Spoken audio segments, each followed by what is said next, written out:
to tell you I'm sorry for breaking your heart. But when you call, you never seem to be home anymore.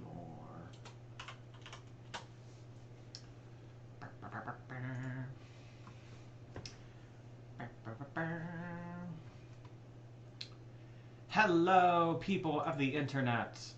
How is it going? How are you doing? How is it going? How are you doing? We're gonna pretend we didn't just hear that.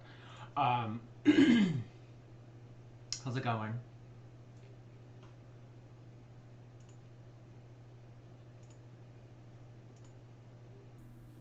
I don't know why it, okay, so is that better?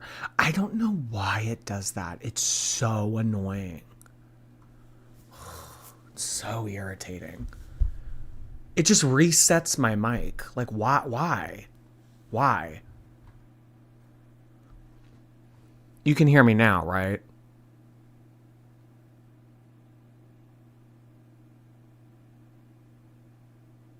Okay. Yeah, it's because it uses my webcam's microphone. That's why it does that like that. It uses my webcam's microphone for whatever reason. Hello everyone. Nice to see everybody. We are going to be catching up with our favorite girl on the internet, Ms. Amberlynn Reed. She uploaded her weekly Les Talk.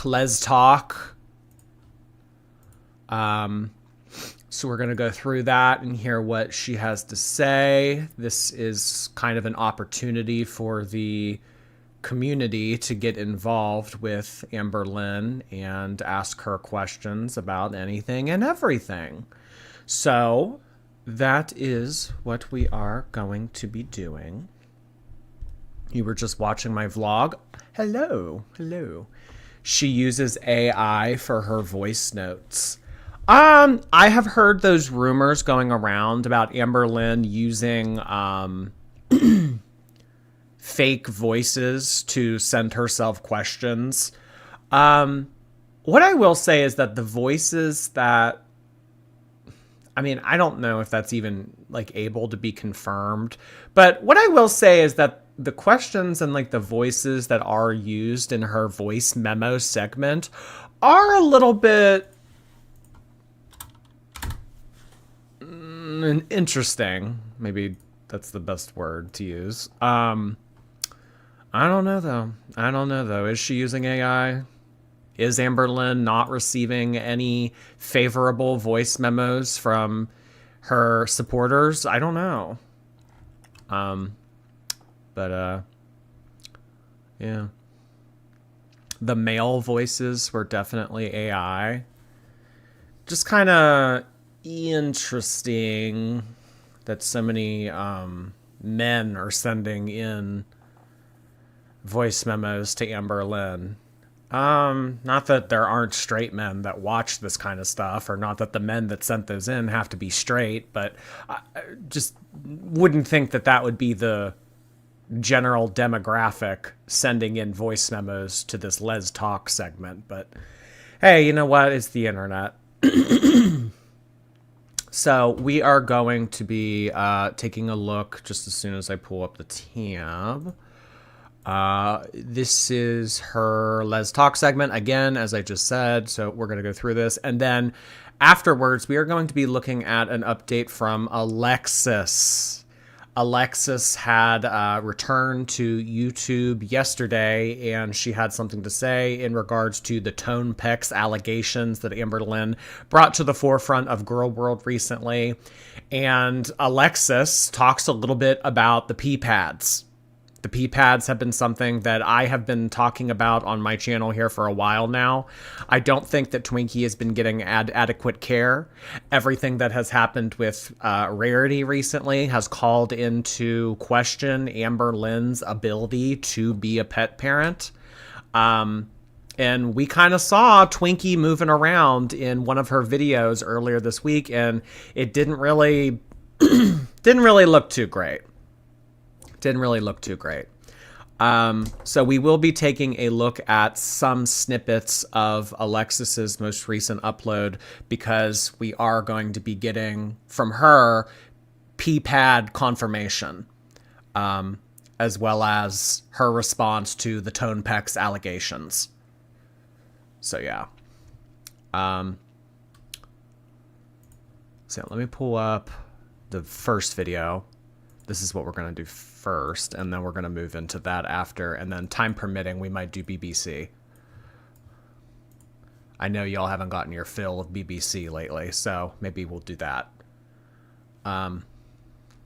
Okay. Are we #ready?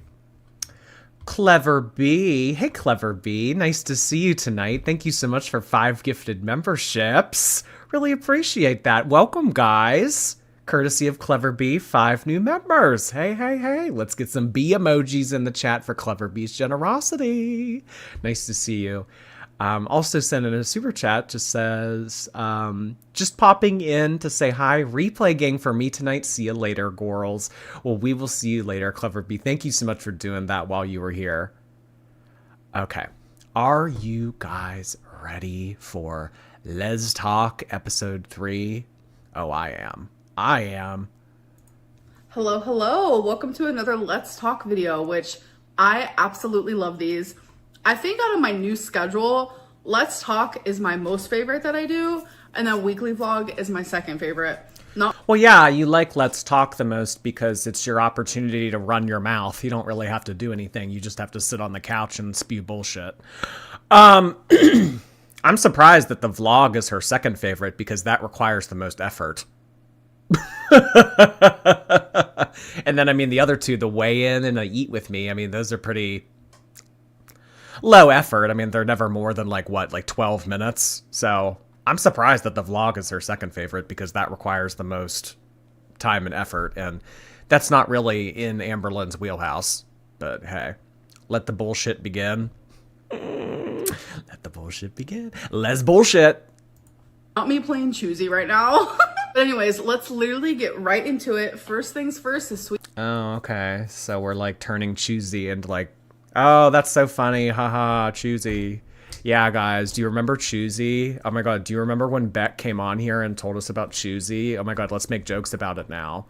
Yeah, we remember Choosy. We remember when you tried to shape and form Beck into your mindless zombie slave by making them pick between 2 different random objects that they thought was better than the other for hours on end, sometimes would last for days. Yeah, we remember Choosy very well. Ha ha ha, not you playing Choosy. Oh my god, that is so fucking funny. Sweet and sour. So that means I'm using a random comment generator for last week's episode, and I'm just gonna choose some random comments. Let's get into it. Cat Scratch said, who the F is responsible for teaching Pookie the word ad nauseum? I just wanna talk. I've known that word for literally ever. I just get in habits of saying the same words over and over. It's like an earworm. I don't know. It's really annoying. I get it. It even annoys me. Yeah, that's pretty on point. Amberlynn does get into the habit of saying the same stupid shit over and over again. We've been watching it for years. I couldn't imagine living it. She must be exhausted. Marie 8169 said, that shirt is repulsive on you, by the way. Dress your size and age, dude. First of all, I think I looked super cute. I love the outfit, love the shirt. I love the way it looks on me, and that is literally all that matters. Even Twinkie agrees. Liliana 7797 said, that second voice message sounds suspiciously like Alexis, LMAO. Nope, wasn't Alexis. And I've also heard around the grapevine that I'm using AI for the voice messages. All right, take a step back, Marvin Gaye. Heard around the grapevine, Amberlynn. If you're going to, if this is gonna be your new ad nauseum, you need to say it correctly. All right, say it correctly or not at all. Through the grapevine. Ooh, I heard it through the grapevine. Love that song. Literally no. I have received hundreds of voice messages on Instagram. I don't need AI, honey. And I also don't need Alexis. Oh, bitchy. Did you see that? I've literally been receiving hundreds of voice memos. Hair flip. I don't need AI. Another hair flip. Or Alexis. Oh, wow. Smug Lynn came to play. Oh, okay. Of voice messages on Instagram. I don't need AI, honey.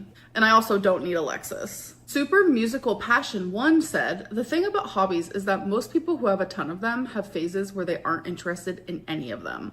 Literally me. That is exactly how I... Let me read this again.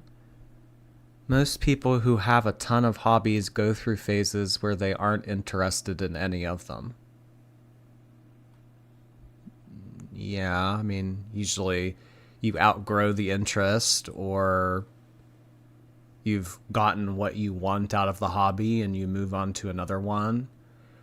I don't understand what this comment has to do with Amberlynn Reed.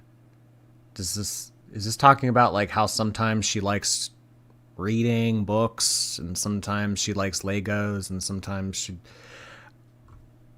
All right. Where they aren't interested in any of them. Literally me. That is exactly how I am. Like, I will be obsessed with a hobby, spend so much money on it, fixated on it. That's all I want to do. It's all I think about. And then one day I wake up and I don't touch it again for like a year. Juju Jupiter said, your sentence is poorly constructed.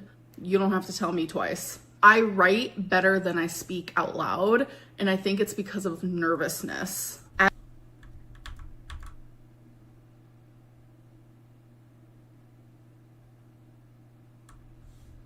Jupiter, do you have something to say? Not me.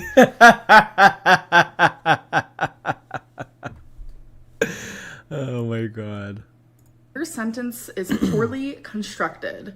You don't have to tell me twice. I write better than I speak out loud, and I think it's because of nervousness. Addie QK7114 said, K Lady's son is taking me out.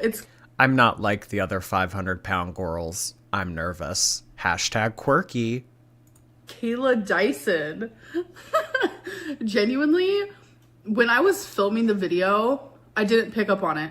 When I went back and edited, I was like, girl, that says Kayla Dyson. Like, what are you doing? But I just kept it in because it was kind of funny. But yeah, anyways, now let's move on to Sippin' Community. So I post a community tab every single Monday for you guys to leave questions, concerns, whatever it may be, and I'm gonna go there and answer those. Which, by the way, I think that she's deleted her community tab again. I don't know if this is going to be a weekly occurrence or what, but I saw that she took down her community tab again. Erica is not your ex. Her wife has every reason to be upset with you. Pull your head out of your shelf. First of all, no. Erica is my ex. We spoke for almost a year, and I was under the impression that every single thing that she told me was the truth. Okay, well, that's just you being naive and stupid. Sorry. I mean, maybe this would have flown when you were 15 or 16, but you're in your 30s now, Amberlynn. You don't have long-distance relationships with people that are in marriages. I was under the impression that everything that she told me was 100% fact. I was under the impression that we were going to fall in love and move in together and blah, blah, blah, blah, blah, blah, blah. That's just you being naive and short-sighted. I see how she's kind of trying to form the framework for playing victim. We gotta catch that. We gotta catch that. She told me is that she was in a marriage that was only for financial reasons and that they were technically single. And you believed that. That's the follow-up with this. I'm not absolving of Erica and what she said and what she did to you and her marriage and everything, but I mean, Amberlynn, you need to look at things for how they are versus how they should be or how you think they're going to be. If someone is in a marriage and they live far away from you, I mean, they can tell you whatever they want, but I mean, at the end of the day, they're in a marriage with someone else and they're living with that person on the other side of the country. That's like the gravity of the situation that you need to grasp here. I mean, well, she told me. Okay, well, you believed her, dumbass. I mean, this is kind of on you too, hon. Ears of Corn, thank you so much for 5 gifted memberships. Really appreciate you doing that, Ears of Corn. Y'all know what to do. And that lie is just in the middle of a spider web of lies that Erica told me. I was under the impression... Honey, and I'm sure that you told her a bunch of lies too. I mean, you can sit here and say, well, I was lied to. Well, she told me this, and she told me this, and she told me this, and you ate all those up. Erica was just a feeder in a different way. She may not have shoved ice cream covered fruit roll-ups down your throat like Emily did, but she fed you lies. And Amberlynn, you ate all those lies up. You buried your head in the sand like you do with all other logic. You don't want to live in reality. This is the problem that she and also Eugenia have. They don't want to live in the same world that we do. They want to live in their own world that they've made up in their head. You need to understand that the variables that are in place in life are what you need to go off of, not of what should be or what could be or what you think is going to be. You need to operate life on what is. Okay? So you deciding to be in a long distance relationship with someone that was married, that's a decision that you made, and it was a piss poor one. That I was in a long distance relationship with someone who was actually loyal and faithful to me. But it turned... That's the wrong impression to have. That's a very immature impression to have. I mean, maybe someone at 15 would believe something like that. Maybe someone at 15. But I mean, Amberlynn, you're in your 30s. You're not 15 anymore. Turns out that not only were they lying to me, but Erica and her wife... See what I mean? Victim. Well, they lied to me. Well, she told me. She told me that they were just in a marriage for financial reasons. She told me that they weren't actually together. She told me, yeah, they lived together, but like they were just like roommates. They weren't actually romantically involved. And you believed all this, Amberlynn. I mean, I take a little bit of accountability. It's like... I understand what Erica did was shitty, and I understand that what she did was not right of her to do and everything, but I mean, you kind of allowed this to happen, hon. Oh, let me turn on that light, by the way. I keep forgetting I have this. What do we think of that? Is that any better? She knew that she was a side piece. I know, and I think Amberlynn had a difficult time comprehending that she was a side piece because, baby, Amberlynn's the whole damn entree. Erica lied to you. She never wanted to live with you.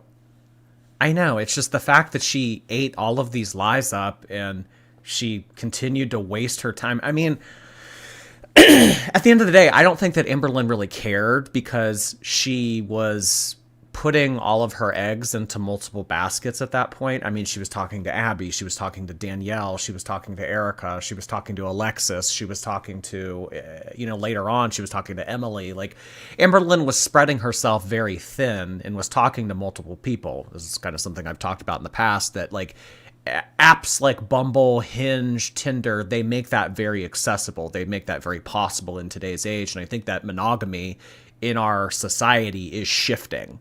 So I don't think it's as common for people just to be talking to one person at a time, like going steady like our parents and grandparents did in the 50s and 60s and stuff like that. So, but I mean, you got to be smart about it, Amberlynn. You got to be smart about it.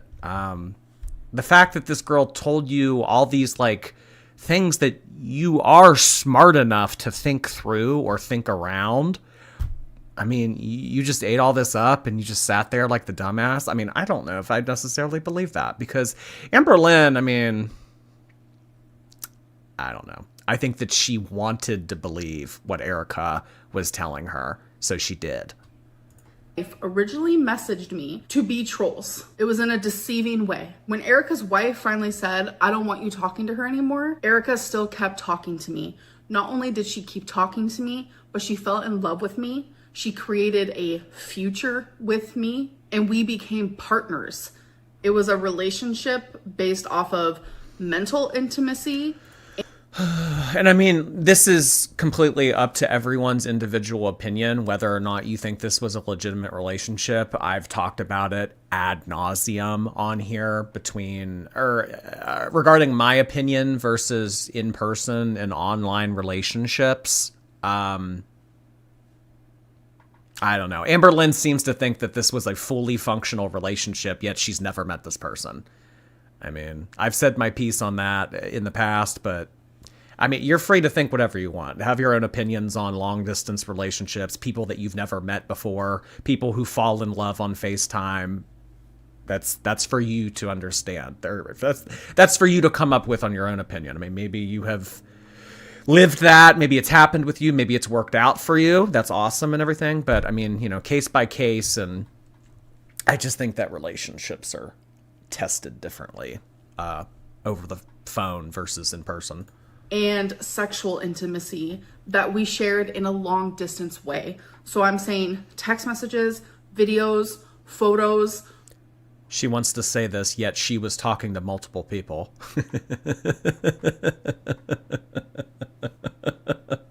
Well, Mel Raffle, thank you so much for 6 months. YouTube and Twitch girl here. You're now my work buddy. Get used to it. Oh, happy to be your work buddy. Oh my gosh. Thank you so much, Mel. Caitlin, thank you so much for your donation. I appreciate that. Beth, hi Beth. I'm pregnant and it has been a week. Let's go, girls. Oh gosh, I can only imagine. Hang in there, Beth. Frantic Yak, nice to see you for a 3rd month. Hey, Frantic Yak, how you doing? You're always sitting here right in front of my monitor. You and good old Jeffrey. Toxic, thank you. I felt left out when you guys bought that Mean Girls sweater, so I bought the black tragic t-shirt. Don't worry, I didn't pay full price. Yeah, didn't Amberlynn say that it was like $40 originally? I'm glad that you didn't pay full price. That's too cute, Toxic, thank you. Phone calls, video calls. So since I have filmed this video, I have seen that a video that I sent Erica, a sexual and explicit video that only she has ever seen, is now being floated around the internet. That is revenge porn. It makes me... Okay, yeah, we talked about this briefly on Wednesday. I think that it started to go around Wednesday, actually.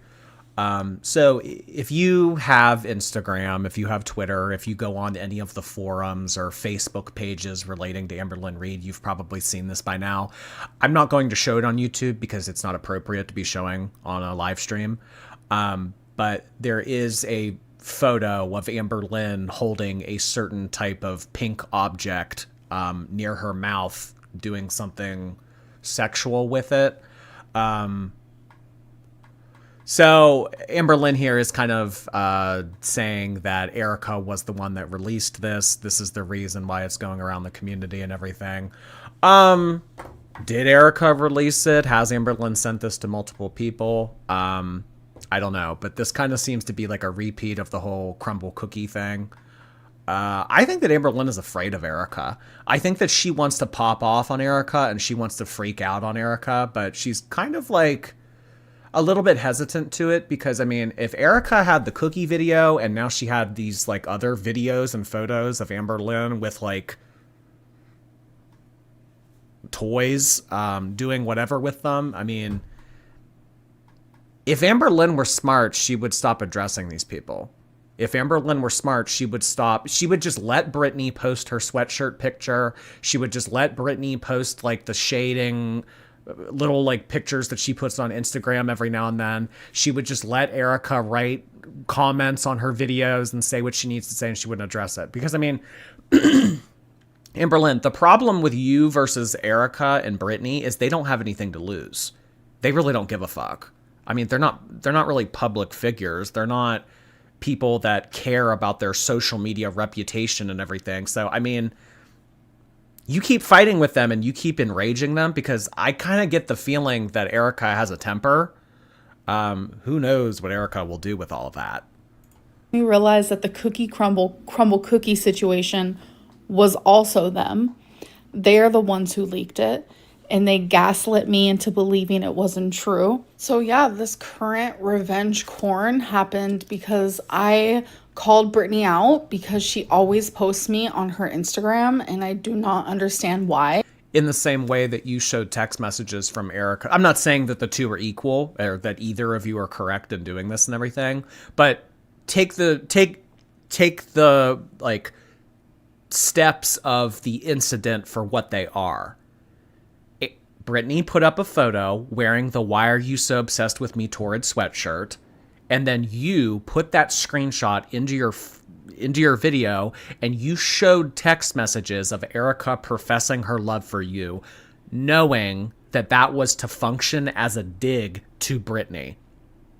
As a result, Erica took screenshots that she had and, threw them back in your face. I mean, Amberlynn, what did you think was going to happen? I'm not saying that this is right. I'm not saying that this is like correct for them to be doing and everything, but I mean, had you just let Brittany post her little like sweatshirt photo on Instagram and not have to show all these text messages taking a dig and twisting the knife inside of Brittany, like, had you not done that and showed the text messages and everything, I mean, Erica would have just shut up. I mean, I'm not justifying that what Erica did was okay, but I'm telling you why she got pissed off at you and did that. I get it. You're hurt. Move on from me. Stop watching. Well, in the same situation, Amberlynn, you're obviously in your feelings about this too. Because if you truly did not care about Erica or Brittany, you would have just let Brittany post her sweatshirt photo on Instagram and not said anything about it. But no, what you decided to do was come onto YouTube, title your video, "My ex's ex is obsessed with me," and show screenshots. I mean, honey, you play in the mud, you're going to get dirty. Watching my content and stop watching content about me because it's giving obsessed. But honestly... Well, I mean, in the same way that you're accusing them of watching you and being obsessed with you, I mean, you obviously still have eyes on Brittany's Instagram. I want anyone listening to this, do not break the law just to get back at someone, because I'm telling you, karma will find you and the law will find you as well. Oh boy, another episode of Lawyer Lynn, attorney at law. I don't know. Does Amberlynn have a lawyer? Is she going? See, like, the difficult thing about that, though, is, I mean, I don't know if, like, a video was actually released. I've only seen a screenshot of Amberlynn holding this pink toy. I don't know if there's a video. But the difficult thing about that is if Erica puts these, like, photos and videos out anonymously, and then it spreads around Girl World like wildfire, you're going to have a difficult time pinning that on Erica as the main source, because I don't even know if you can prove that Erica is the only one that had that. And that's kind of the thing that we talked about with the crumble cookie stuff, because Amberlynn admitted to sending that to Alexis. So, I mean, that's already two people. It's kind of like a secret. If you tell one person, you should just assume that everybody knows, because you don't know if that person told another person, and if that person that told another person, they told somebody. Like, so, I mean, the best way to keep revenge corn from haunting you is, well, one, never making it, and two, not keeping your face in it. I mean, the selfie that's going around right now, I mean, it has your face out like this with your mouth open and everything. I mean, Amberlynn, for the future, I mean, don't take photos like that. Because, doing it the first time with Cookie Crumble, I was like, you know what, fuck it. But doing it again, you're now inciting fear, inciting fear, inciting violence, inciting harassment. This is legal jargon. This is what she's doing right now. Can I sue my married ex for revenge corn? And then, the chat BPD prompt pops up and says, if it can be proven that someone incited harassment or fear into the, like Amberlynn reading this word for word off of Google. Well, you're inciting fear. Attorney Lynn. Aislinn, thank you. Watching while studying for my government Korean proficiency exam. What a better way to celebrate than giving you money. Well, hey, thank you, Aislinn. Good luck tomorrow. Abby Luna, hello. Celebrating my new management job I got offered today. Thank you for streaming while I tune into drama, get high, and order takeout. Sounds like a good Friday to me. Congrats on the new position. Clever B, thank you again. Deborah Kirk, hello. Someone described her as resiliently consistent. They have straitjackets for that. Oh, boy. If it's in the voice memo segment, we'll be getting to it. Harassment, and you were doing this out of malice. Be careful. I feel used. I feel lied to. I feel deceived. I feel betrayed. Erica's wife has every reason to be up. I just have a hard time having sympathy for Amberlynn in this situation, because I think that Amberlynn decided to not care about the truth between Erica and her marriage. She wanted to... Amberlynn enjoys being the other woman. She likes the idea of being a homewrecker. She likes the idea of getting Moe's Southwestern Grill homewrecker burrito and making jokes off of it and everything. So, I mean, Amberlynn knew the situation, continued to pursue it, and then even as recently as last week with this whole thing about the sweatshirt drama with Brittany, no one told you to screenshot that, put it in your video, title it, "My ex is obsessed with me," and then talk shit and show old screenshots. I just have a hard time having sympathy for someone who has done all of these things and has communicated the things that they have communicated, and then wants to sit there and say, well, I feel betrayed, I feel deceived, I feel lied to, I'm the victim. I mean, Amberlynn, you're always the victim. You're always the victim, hon. Upset with Erica for what Erica did after the trolling stopped, which was falling in love with Amberlynn Reid and creating a relationship with her. I also have every reason to be pissed off that someone who was my long distance girlfriend lied to me, cheated on me, betrayed me. Oh my God. This is crazy. Accusing your married girlfriend of cheating on you. This is insane. I mean, like, I'm just like trying to like picture this in my own scenario. Like, if I was seeing someone that was married and then they went and slept with their significant other, and then me get pissed at them for doing that, like, oh my God, Amberlynn. You see, like, you know what I mean? Like, it's hard to have sympathy for people that shoot themselves in the foot. Gave me false hope, gave me a whole false narrative. Gave you false hope, gave you a whole false narrative. Yeah, but you ate that false narrative up. I mean, Amberlynn. I mean, this just kind of makes you look stupid. I mean... yeah, no. We're just in a marriage for financial reasons. I love you, baby. No. I want to come take care of you. I want to come live with you. You mean the world to me. Yeah, but I mean, you ate all that up, Amberlynn. I don't know. I just think the whole thing with Erica, it's like, it's just embarrassing. It's stupid. It's embarrassing, and I think that Amberlynn was also at fault. She was following her wife, for F's sake. For almost a year. Why are you calling Erica your ex when y'all never even met in person?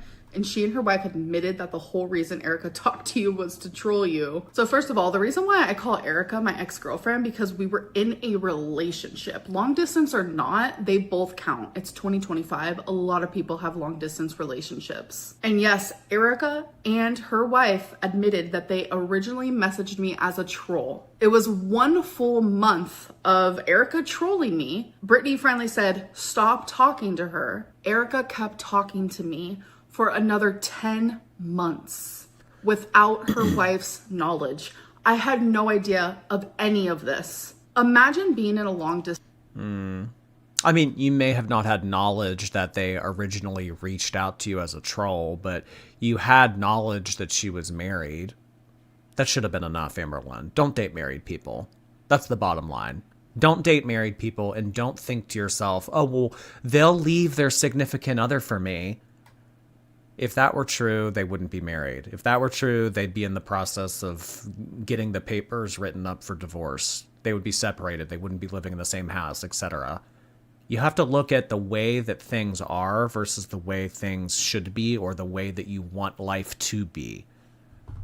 Distance relationship, and later finding out that everything was not only started on a foundation of a lie, but then it continued to be a lie, not only to me, but to Erica's wife. Why did Beck clean the cloths and not you? Beck didn't clean any cloths, I could tell you that. Why is there a... Never happened. Never happened.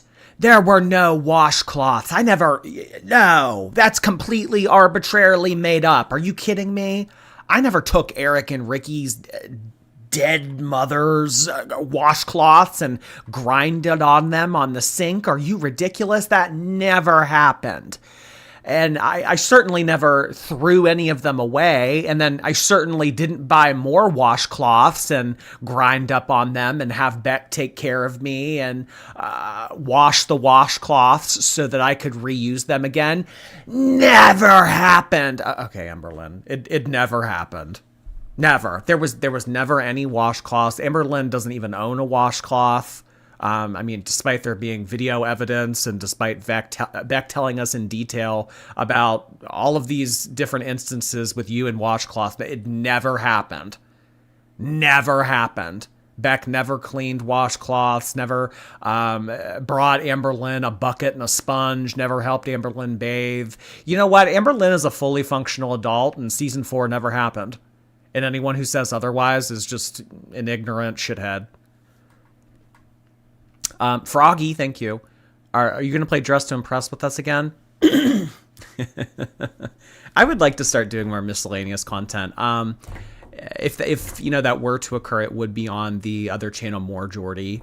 So I am doing more with my second channel over the past couple of months. So maybe that can be in the rotation. Thank you, Froggy.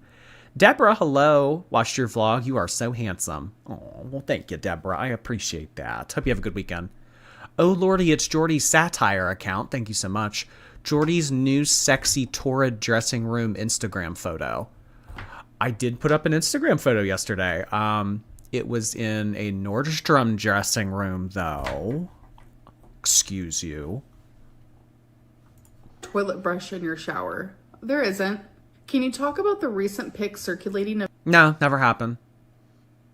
Can you talk about the toilet brush in your shower? There's no toilet brush. There were never any washcloths.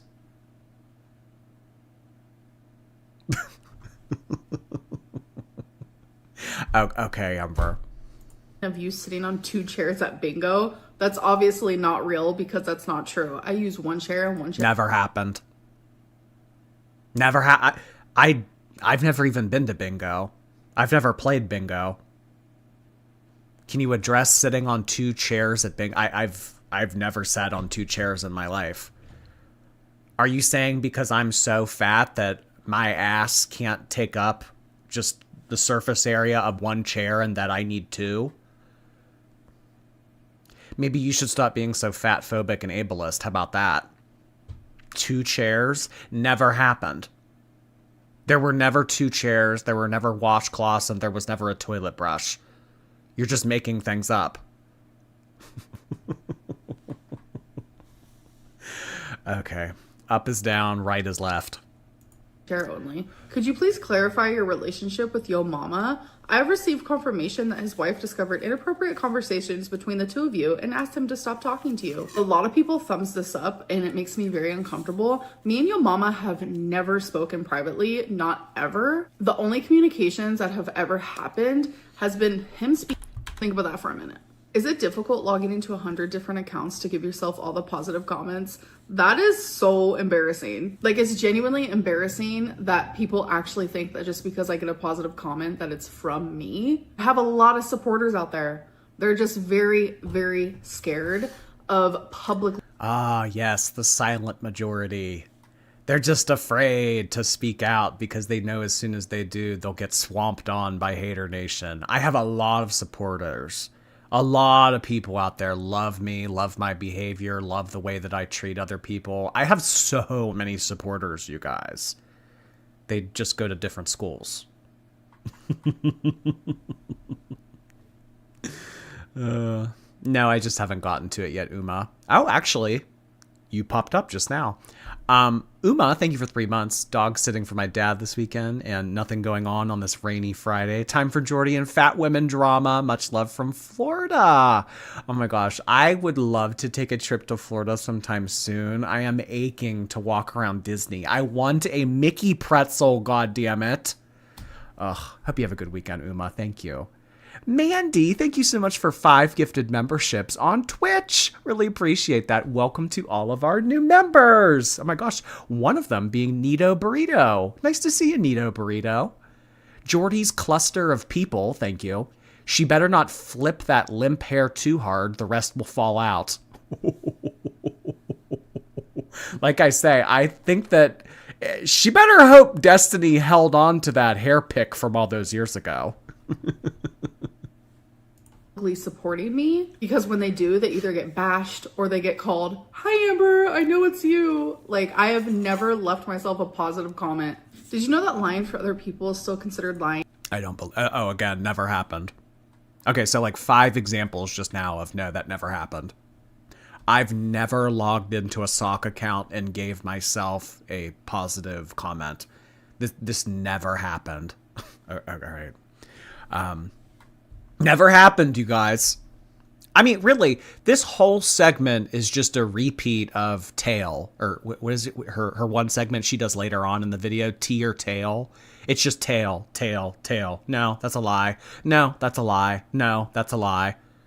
I mean, unless you say something that makes Amberlynn look in a positive light, or look like a functioning member of society, or make herself look like anyone that isn't a 500-pound narcissist, you're going to get told that you're a liar.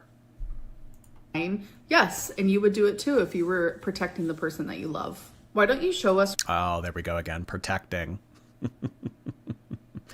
I lie to my audience to protect other people. That makes it okay, all right? You'd do it too if you were me.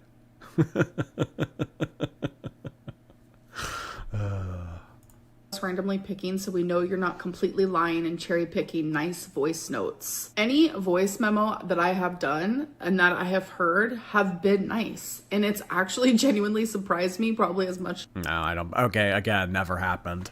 It's just a part 6 of never happened.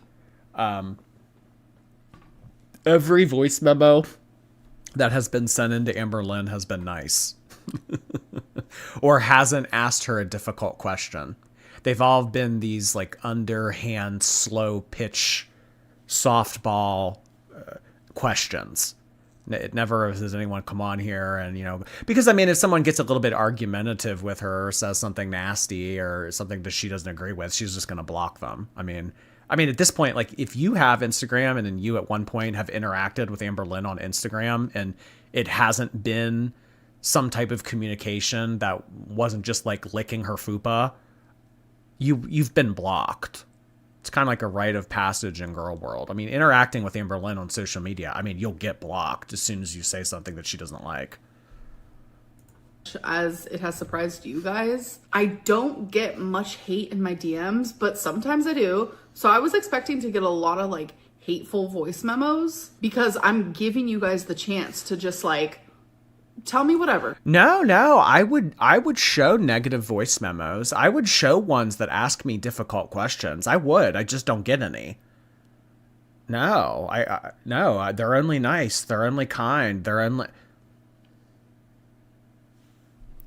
Tell me any concerns, ask me any questions, and it's all been genuinely really nice. But it makes me realize like I do have a lot of supporters, and the people who leave these comments, they're just trying to get, you know, the trendy comment, like who can get the most likes, who can say the most meanest shit. Like I see through it all, really. How are you not more embarrassed about destroying a marriage?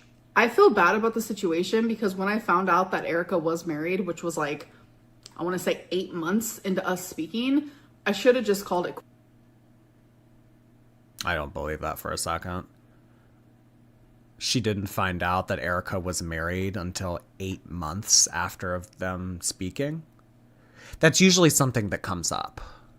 That's usually when getting to know someone and spending as much time on FaceTime as you talked about spending on FaceTime with Erica. That's probably a conversation that you guys had at some point. Oh, who do you live with? Oh, what do you do? Oh, by the way, are you married? 8 months into the relationship until you found out she was married? Okay. Oh my god. Maybe you are as dumb as you portray yourself to be. I don't know. Quits. I regret that wholeheartedly. I regret the whole relationship, period. But I'm not the one that broke up their marriage. No, you don't. You don't regret doing that. You had fun with it. You had fun being the other woman. You had fun being the homewrecker burrito. You had fun pulling Erica away from Brittany. You had fun sowing chaos into their lives. You had fun with it. You don't regret anything. You'd do it all over again. You'd do it so you wouldn't get caught or so there wouldn't be so much of a paper trail, but you would do it over again. It was Erica. How can you say your meal with 9 or 10 potatoes was only 450 calories? Just the potatoes alone were 1,000 or more. She liked being the other woman. Yeah, I mean, for a period of time, she got to cosplay as Dana. Because, I mean, that's something that happened to her in the past. Oh, Dana stole Destiny away from me. Oh, I'm so jealous of Dana. Oh, I hate Dana. Oh, if I could only be Dana. If I could only be someone that took something that mattered to me so much away from someone and I can make them feel the pain that I felt. She wanted, yeah. And then she was left with the consolation prize in her eyes that was Beck at the time. And, I mean, we saw how Amberlynn treated Beck. So, I mean, yeah, she wanted to be the other woman because she felt like it gave her value, worth, it was fun. Yeah. That's just it. Giraffe Mint, thank you. Stardew Valley and Jordy's Insults. Happy Friday. A deadly combination. Thank you, Giraffe. Just So, thank you. Thank you for keeping up with the Doordashians. Thank you for keeping up with me, keeping up with the Doordashians. Or just one Doordashian. Maybe this is a Carbdashian. I don't know. So the potatoes that I use actually come in like this pre-packaged thing where on the back of it is a label of how much is a serving. And since they're small potatoes, you get a lot of small potatoes for a serving. Potatoes are very low in calories. They're high in carbs, but they're very low in calories. So I look at the serving, I measure it out. If I want 1 serving, 1.5 servings, 2 servings, it's all pretty standard. Like all I have to do is measure it out and bam, that's the calories. All right, you guys, now we're on to the interview. This is where on Instagram, you guys send me voice memos and I'm so excited. This part is so fun for me because you guys get to interview me. So if you want to do that, you can send me a voice memo on Instagram. But if you don't have that option, all you have to do is send me a microphone emoji so I can accept your message request. And I'm going to send you a little smiley face emoji back, and that means you can then send me a voice memo. Do keep in mind that no matter when you sent the voice memo, you still have a chance to be chosen because I... So, I mean, that's another thing. People usually feel more confident sending in hate when it's anonymous. So, I mean, the thing about this is, like, you having to send in a voice memo to her from your real account. I mean, anytime that somebody says something nasty to Amberlynn, I'm not saying that this happens every time, but she has done it quite frequently in the past of her screenshotting that person's profile and putting it on her story or putting it in a video, putting that person on blast. So if you say something nasty to her and she shows your profile and that, like, you know, shows what you said and everything, people are less comfortable doing that because usually people only say stuff that's nasty or what they're truly thinking behind anonymous profiles. So, I mean, she has to look at your profile. She has to determine that she even wants to listen to you, and then she has to respond to you. So, I mean, there's like a little bit of a verification process that goes down. So it's not just as simple as just sending in a voice memo to her. I choose old ones, I choose new ones. Doesn't even matter. You always have a chance. Let's get into it. Out of like all the hectic moments and situation type deals that you've been through, which situation? You could just do it from a fake Instagram. Yeah, you could. But I mean, I mean, most people, well, I don't even know if most people, but I'll just speak for me. I don't have a fake Instagram. I don't care to have a second Instagram. Maybe people don't care to make a second Instagram. Or issue do you wish you would like handled better? Because a lot of the times I notice that you tend to address situations really quickly, and so your emotions could be heightened. Yeah. So I was wondering if there's like any situation that you wish you addressed differently, and giving yourself more time to really consider what you're going to say and think through. I'm going to say... God, I feel like this exact question was asked already. What is one example of a situation that you wish that you had dealt with differently? I want you to think about one time where you acted on emotion alone and you should have just waited a little bit. Like, what is something that you wish, if you could alter history, what would you change? Like, I swear that she's been asked this question like 4 times already. I mean, this series is only, what, on episode 3? This, like, Les talk shit. This is, I know, same question every time. I swear, like, she's been asked this before. Oh, God. Every situation I've ever been here on YouTube, because you're right, my emotions get super heightened and I react in a way that I normally wouldn't. I feel like even in this video it has happened. Hi Amber, here's one that isn't serious, but I just want to know, what ASMR do you watch? Like, so good. We love you so much. We've been watching your videos for so many years, and we want to know that body image can be such a sensitive topic for like lots of people. So how do you navigate maintaining a healthy and emotional approach while sharing your story online? Thank you so much for answering our question. Bye. Aww, I love your guys' accents. I genuinely don't know how I do it. And I know that's such an annoying answer, but like so many people ask, like, how do you do that? It's a mixture of her liking it and her not having a choice. That's my personal opinion. The way that Amberlynn is able to navigate and deal with all of the hate that she receives online, you know, like the old saying, like, all attention is good attention. I mean, that's very true in social media, because I mean, regardless of whether or not you're getting 100% likes up on all of your videos and all of the comments are reinforcing and positive and people like you and people compliment you, that sort of engagement pays the same as a bunch of people coming in and saying, you fat ugly bitch, I hate you, you're disgusting, you'll never change, blah blah. Like, so I mean, it's attention. And I mean, for Amberlynn, I mean, you know, who is invisible to a lot of society, but because I mean, I don't know, Amber beefed at oh really? She farted at 11:09? Act in a way that I normally wouldn't. Oh, wow, you're right. She did fart at 11:09. She, like, moved her leg, too, so that the air could get out. Emotions get super heightened and I react in a way that I normally wouldn't. She's, yeah, and then she tried to, like, mask it with, like, oh, something fell on the floor. Oh, yeah, she did shoot herself. She did fart herself. And I react in a way that I normally wouldn't. Whoa. That was like... That was loud. That was like a gunshot. One more time. Because you're right. My emotions get super heightened and I react in a way that I normally wouldn't. I feel like even in this video, it's an annoying answer, but I genuinely don't. Oh, right. So what I was saying. And then she smiled. She has to. I mean, we all need to make money. Unless you're independently wealthy or you have someone that can take care of you financially, everybody has to make money. So she doesn't really have a choice because, I mean, it's either this or getting another type of job. And, you know, Amberlynn has a very unique opportunity to be making money on the internet.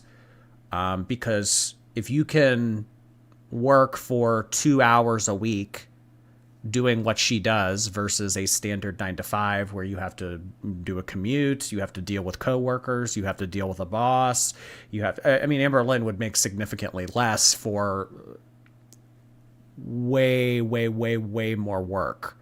So that's the alluring aspect of what she does on YouTube and why she keeps coming back. So all attention is good attention in the sense that she's getting paid the same. I think that it fuels her ego a little bit. I think that it fuels her narcissism a little bit. I think that Amberlynn is a little bit of a troll. Well, a little bit. I think that Amberlynn is a troll, and I think that she likes seeing people get upset. I think that she likes seeing people get enraged, getting frustrated with her, because it just means that we're obsessed with her, right? So she doesn't have a choice, one, and two, I think she likes it to a degree. And she would never work another type of job. It just wouldn't. She wouldn't. And if she did, she would like make next to nothing, and she would have to constantly job hop, and it just wouldn't. It just wouldn't. Juniper, thank you. I blame the plants I'm currently watering on the panic you gave me. I love that, Juniper. No, I know that. Cinnamon Girl, hello. I'm usually replay gank, but finally I'm catching a live. They've been helping me to get through a breakup. Thank you. Oh my God. Well, hey, one door closed, another's opened. Thank you so much, Cinnamon Girl. I hope you have a good rest of your weekend. Eugenia Cooney, thank you so much. Sheesh, Jordy, stop flashing. Flashing? I don't think you've ever seen me flash. That's ridiculous. No one's ever seen my boobs. Don't know how I do it. And I know that's such an annoying answer, but like so many people ask like, how do you do this? How do you have the confidence? Like, how do you handle the hate? Like, I don't know. I genuinely do not know. And I hate that that's my answer because I want to give something more in depth.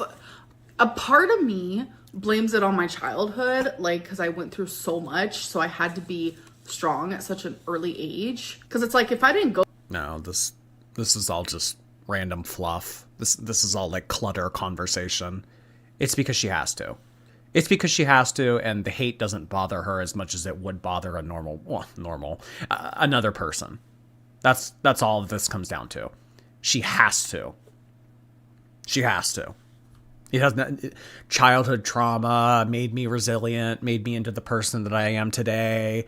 I can withstand things that other people can't. No, like, we don't need to have this conversation. She has to.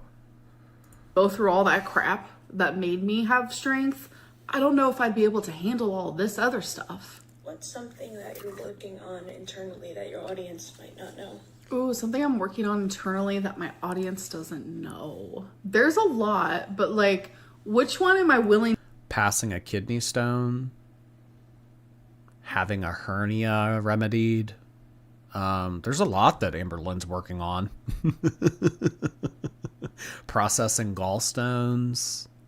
To share is the question. So I'm not going to say what kind of relationship it is, but there is a relationship in my life that I'm currently going through where I feel like there's a lot of resentment because like I've known them for years and years and years and years and years. I've said this verbatim about her mom. Tell us about a relationship or tell us about something that's going on right now that we might not know about. I've said time and time again that Amberlynn has a lot of built up resentment about her mom. She resents that mom. She hates that. Well, I don't know if she hates the mom, but, you know, she blames that mom. And I mean, because Amberlynn's always looking for somebody else to blame. She always wants to be the victim. She always wants to be pointing her finger at other people. This is absolutely about her mom. She resents that mom so much. If it wasn't for my mom, I wouldn't have turned out like this. If it wasn't for my mom and being strung out and having to go to foster care and having to do this and that and the other thing. I mean, I'm in the position I am because of it. I mean, we have talked about this ad nauseum. Amberlynn, it happened. You can't keep holding on to that for the rest of your life. I mean, it gets to a point where you need to move on. You need to find forgiveness, because that's the only really way that you'll have a relationship with her at this point. If you're constantly spending time with her and you hate her, like low key, and you share all this contempt for her, I mean, that's not a real relationship. I don't know. I think that she and her mom would benefit from going to therapy together, maybe talking about those kinds of things. And I mean, Amberlynn has expressed to the mom that she, obviously isn't very happy with her in the way that her childhood played out and everything like that. But I mean, obviously the mom is apologetic. I mean, we've seen the mom's response when Amberlynn communicates that she is hurt. I mean, when they were in that parking lot recently and Amberlynn was talking about like how the mom would take them camping and the dad and her would be strung out in the tent and she and her brother like wouldn't know what to do. And like, I mean, and the mom was saying stuff like, I am so sorry that I did that to you, honey. I am so sorry. I mean, sometimes sorry isn't enough, but I mean, you're the only one that can make that decision. I mean, some things are unforgivable in life. So the way that you get past that resentment with your mom is you need to ask yourself, is what she did and the way that you are an adult, is that unforgivable? If the answer is yes, do not have a relationship with her. If the answer is no, and you can find common ground and you can find forgiveness, then it's worth still having a relationship with her. But only you can make that decision. But I think at this point, Amberlynn really doesn't even have a choice of feeling like she can resent that mom, because she relies on that mom. She probably feels like, I can't hate my mom because I rely on her. I hate the bitch. I hate what she did to me. I hate the way that I turned out because of what she did, but I need her. Because, I mean, if it isn't for her, I mean, who's going to wipe my ass? I mean, if it isn't for her, how am I going to get to Walmart?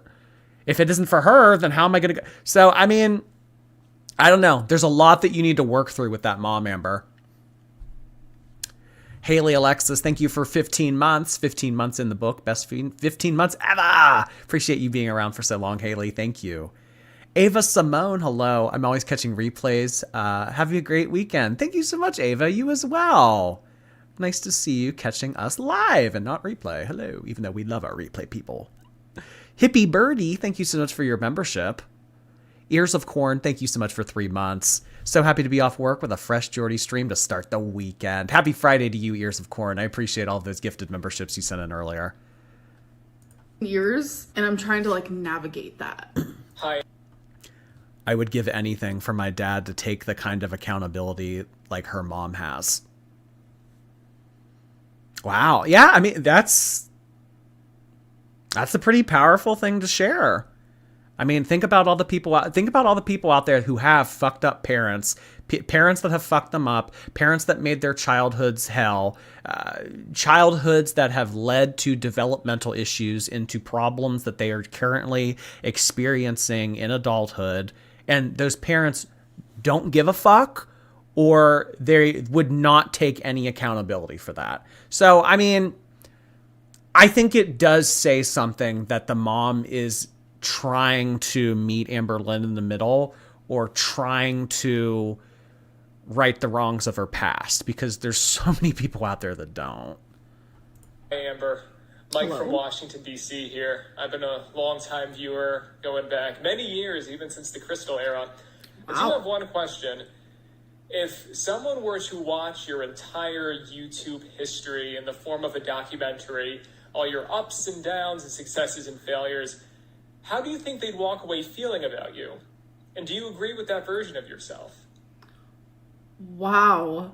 That question like gave me the goosebumps. That's a good question. I think that they would feel frustrated with me, because if I'm gonna act like I'm not myself, if I look from an outsider perspective, I would be like, girl, Just get it together. Like, you have the tools. You are capable. You can do this. Why aren't you doing this? Like, let me take your shoulders and shake you. I'm so frustrated.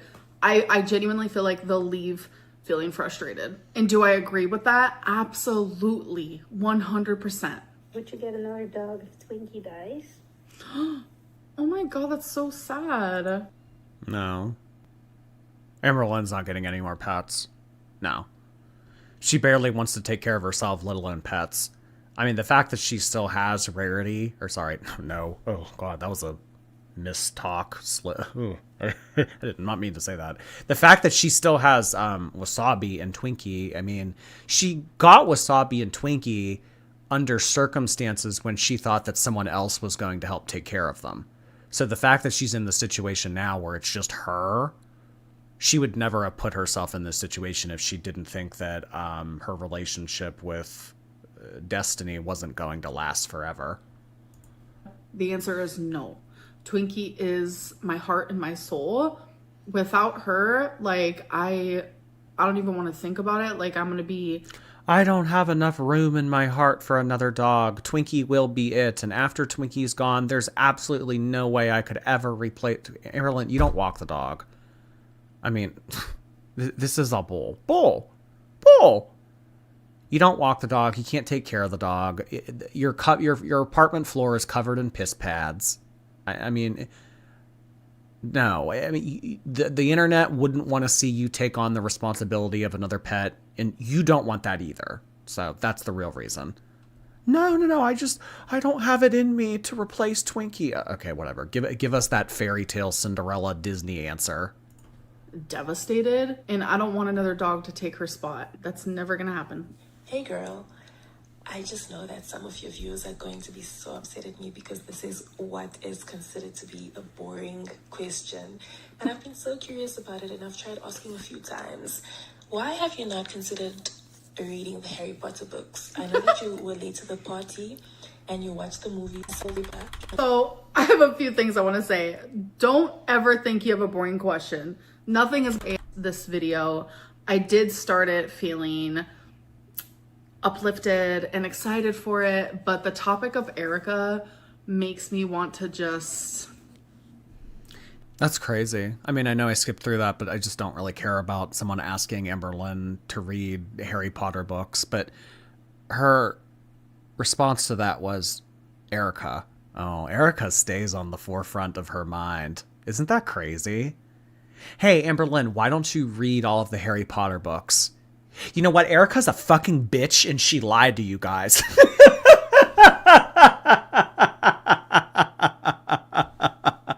Oh, I love Girl World. I love it.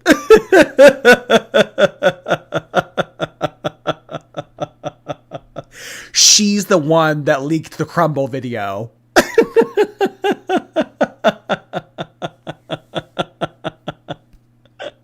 Oh my god. Amberlynn, what's your favorite anime? Brittany's a fucking bitch too.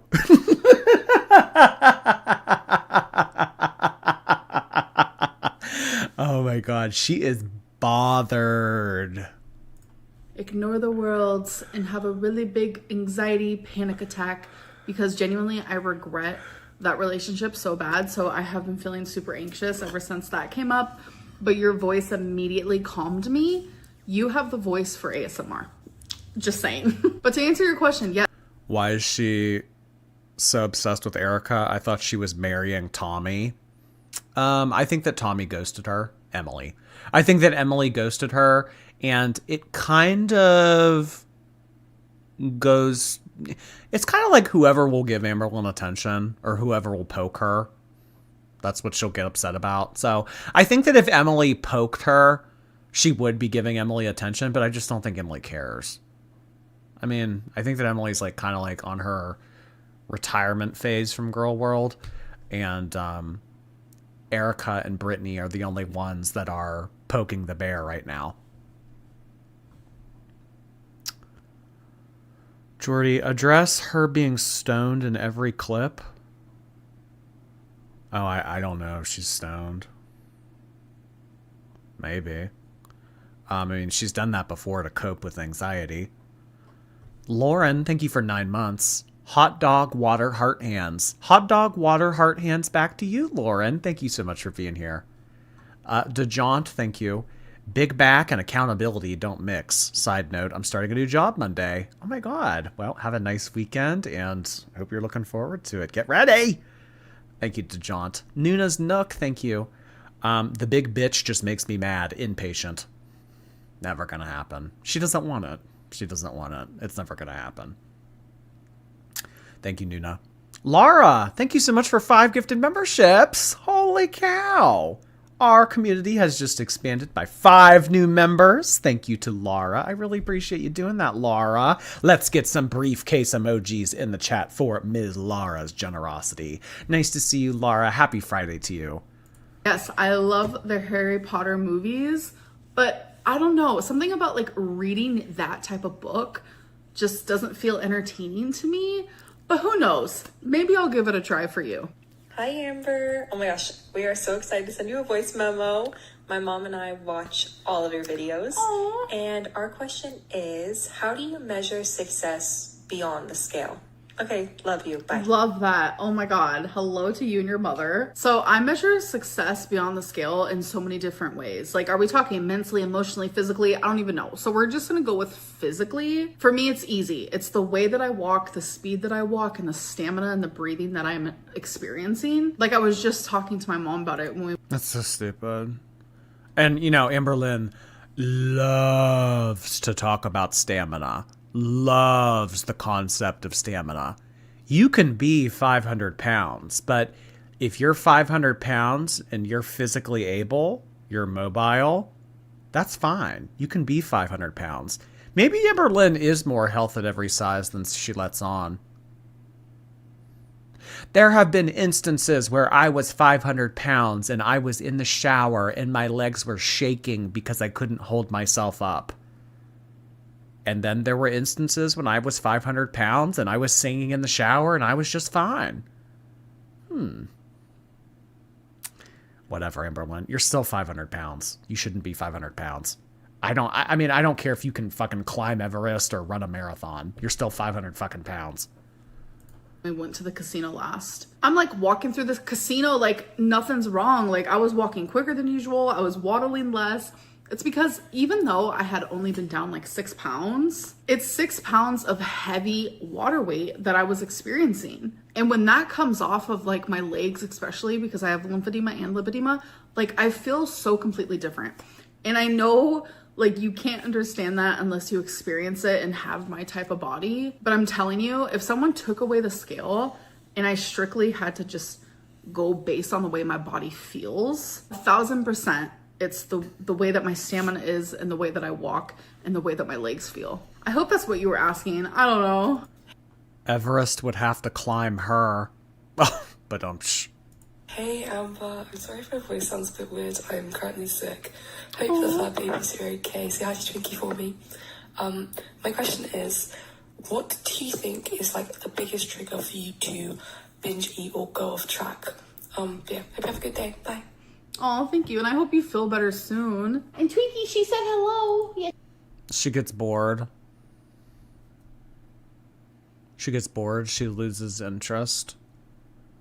I think that there are parts of Amberlynn that wants to change. I think she does want to save her life, but then I also think that she falls back into old habits of, I don't give a fuck. I want to order food. Yeah, I shouldn't be spending thousands of dollars a month on these delivery apps, but I like it, and I'm bored, and I don't have anything else going on.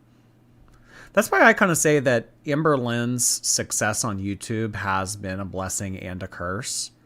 I think that it's been a curse because it has allowed her to live the type of life that she lives. I mean, she's able to bring in this very generous income every month. But I mean, look at how she supports herself like that. I mean, if Amberlynn had to get up in the morning and had to go to work and had to, you know, do the things that billions of other adults have to do every day, she would be a very different person. But I mean, she doesn't have anything going on. She's sitting on that couch. I mean, if she's not playing on her phone or playing on a laptop or watching Jersey Shore or whatever, I mean, really, what is she doing? The extent of Amberlynn's entertainment every week is getting to go out with her mom to bingo. So if she's not getting her entertainment or her fulfillment in life from her phone, her laptop, or her TV, it's from bingo. I mean, think about that. That's a pretty miserable, dismal existence. And that would be depressing too. I mean, think about that. Amberlynn can never go on vacation. Amberlynn can not do things that most adults can do. She has no friends. I mean, that would be pretty depressing. So I just think that she just gets, I don't know. She needs a change of scenery. She needs to change things. She needs to get hobbies. She needs to do it. But I mean, this is all just, I'm just wasting my breath because she's not going to. Yeah, she did. So my biggest trigger for me to fall off track is two things. Either one, when I get in the headspace of like, I literally just don't care. That's a danger zone for real. The second thing is like emotional eating. If I'm feeling extremely depressed or lonely, or if I have a lot of anxiety that day, like that genuinely sends me down like a spiral of like, I need to like do something that makes me feel good. And eating does that for me. Eating does that for a lot of people. Hey, Who is she to laugh at Necky? Where is her neck? Oh yeah, in her recent live stream, she did take an opportunity to say that her favorite nickname of Bex is when people call Beck Necky. I mean, I can see a sliver of what should be a neck in the shot on screen right now, but someone did mention in the last live stream that the choker is all but vanished. I mean, yeah, that's kind of true. I don't even really see it at this point. Jefferson Exotic, thank you for your membership. So since I've never met Carrie Underwood, we're not in a relationship, but in my head, we're having a happy life together. Oh my gosh. Yeah, I know. Think about that. All the people that you've never met before, you're in a relationship with them. They don't even have to know. They don't even have to know. LaFlay Art, thank you.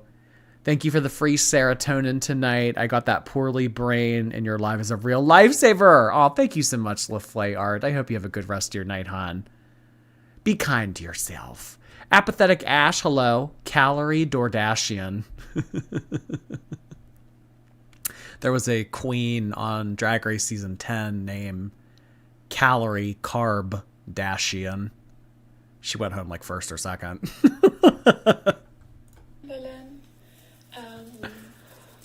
I hope you excuse my German accent, but I love to it. ask you if you ever get jealous if you see, for example, girls that are skinny. Do you like feel that you get jealous of them, or do you like envy them for like, let's say, fitting in the beauty standards when, like in the typical beauty standards when you yourself you don't? I would really appreciate for you to answer honestly. Thank you. Bye-bye. Bye. So it's kind of crazy. The only time I experience like true jealousy is in a relationship. I know that sounds crazy, but no, I don't get jealous of skinny people or girls that fit in the beauty standard, like you said. Like, I don't get jealous of that. I more so like get frustrated with the fact that like, why can't we all be beautiful regardless of the number on the scale? Hi, Amberlynn. My name's Chris, and I'm a huge fan of yours. Okay, well, I mean, that's just an example of Amberlynn wanting to live in a world that doesn't exist. In a perfect world, we all treat each other with kindness. We all find different races, body types, heights, etc. attractive. Everyone's kind to one another. Everyone thinks of others before they think of themselves. I mean, but Amber, that's not the world we live in. That's not the world we live in. So I mean, the sooner that you come to terms with that, the sooner that life will be a little bit easier for you. This sounds like AI. This kind of does sound fake. Let's go back again. Of the number on the scale. Hi, Amberlynn. My name's Chris, and I'm a huge fan of yours. I really admire how you consistently stay so positive in the face of so much negativity. And truth be told, you're really cute. My question is how you think your life might have been different if... Oh my god, the robot told her she was cute. Did you know that you can date robots? That's like a thing. Like robots, like they're starting to become like really realistic. Like they're making like really realistic robots. And there's also like apps where you can like date a robot. Like I don't know if it's like a monthly subscription or something, but like you can like have a relationship with a robot. Like it'll like text you and stuff. If you'd been put up for adoption as a young child, instead of going into foster care and having your parents coming in and out of your life. I know you have a great relationship with your mother now, but do you think having had a family who loved you throughout all those difficult years would have given you a better life today? I'm an adoptee myself, and I'm forever grateful to my birth mother, whom I recently connected. Do you have something to tell us, Jordy?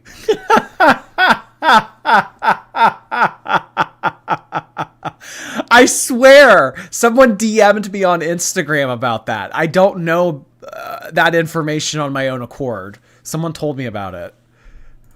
With, made the decision to put. Oh my God, the robot's making her cry.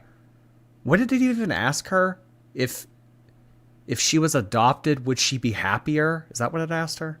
Me up for adoption when she could not properly care for a baby. Is this something you ever think about? Thanks. Thank you for the question, and I am so emotional. You have to give me a second. So thank you for sharing your story. This does make me emotional because I have two brothers that were put up for adoption when they were babies. One of them did find us a few years ago, and he's been in my life ever since. And the other one, I think about. He's like thin. Yeah, I mean, he's not like. He's like height weight proportional. The brother, he's not like 500 pounds like this. The brother's thin. About literally daily, and I miss him so much. I wonder how he's doing, where he's at, but it was closed adoption, so I don't even know if he knows that I exist. But what you asked me is something that, especially when I was younger, like I asked myself a lot. I asked myself, why were my brothers adopted? Why wasn't I? I would ask myself, not only wasn't I adopted, but my own parents don't want to get better for me. Like, it was a lot of me feeling like I wasn't worthy. She has a lot to work through in regards to her childhood. And had all of this never happened, she wouldn't be 500 pounds. I mean, almost every episode of 600 Pound Life, it's always childhood trauma. It's always some type of childhood trauma and the ability to, or the inability to cope. Think of like healthy coping mechanisms, moving on with life. Amberlynn clearly has a lot to work out with her mom and her feelings and everything. I mean, I think that unfortunately, I think that Amberlynn is beyond repair at this point. But I mean, if there were a universe where Amberlynn did heal from her past and did get better, that would be where you would unlock a lot of that trauma to heal from. You have to go back to your childhood and talk about that kind of stuff, because that's what caused all of this. I mean, this is kind of why her life went the way that it did.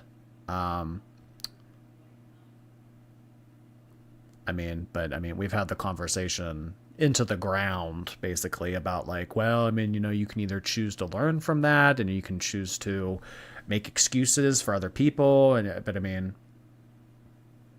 I don't know, whatever.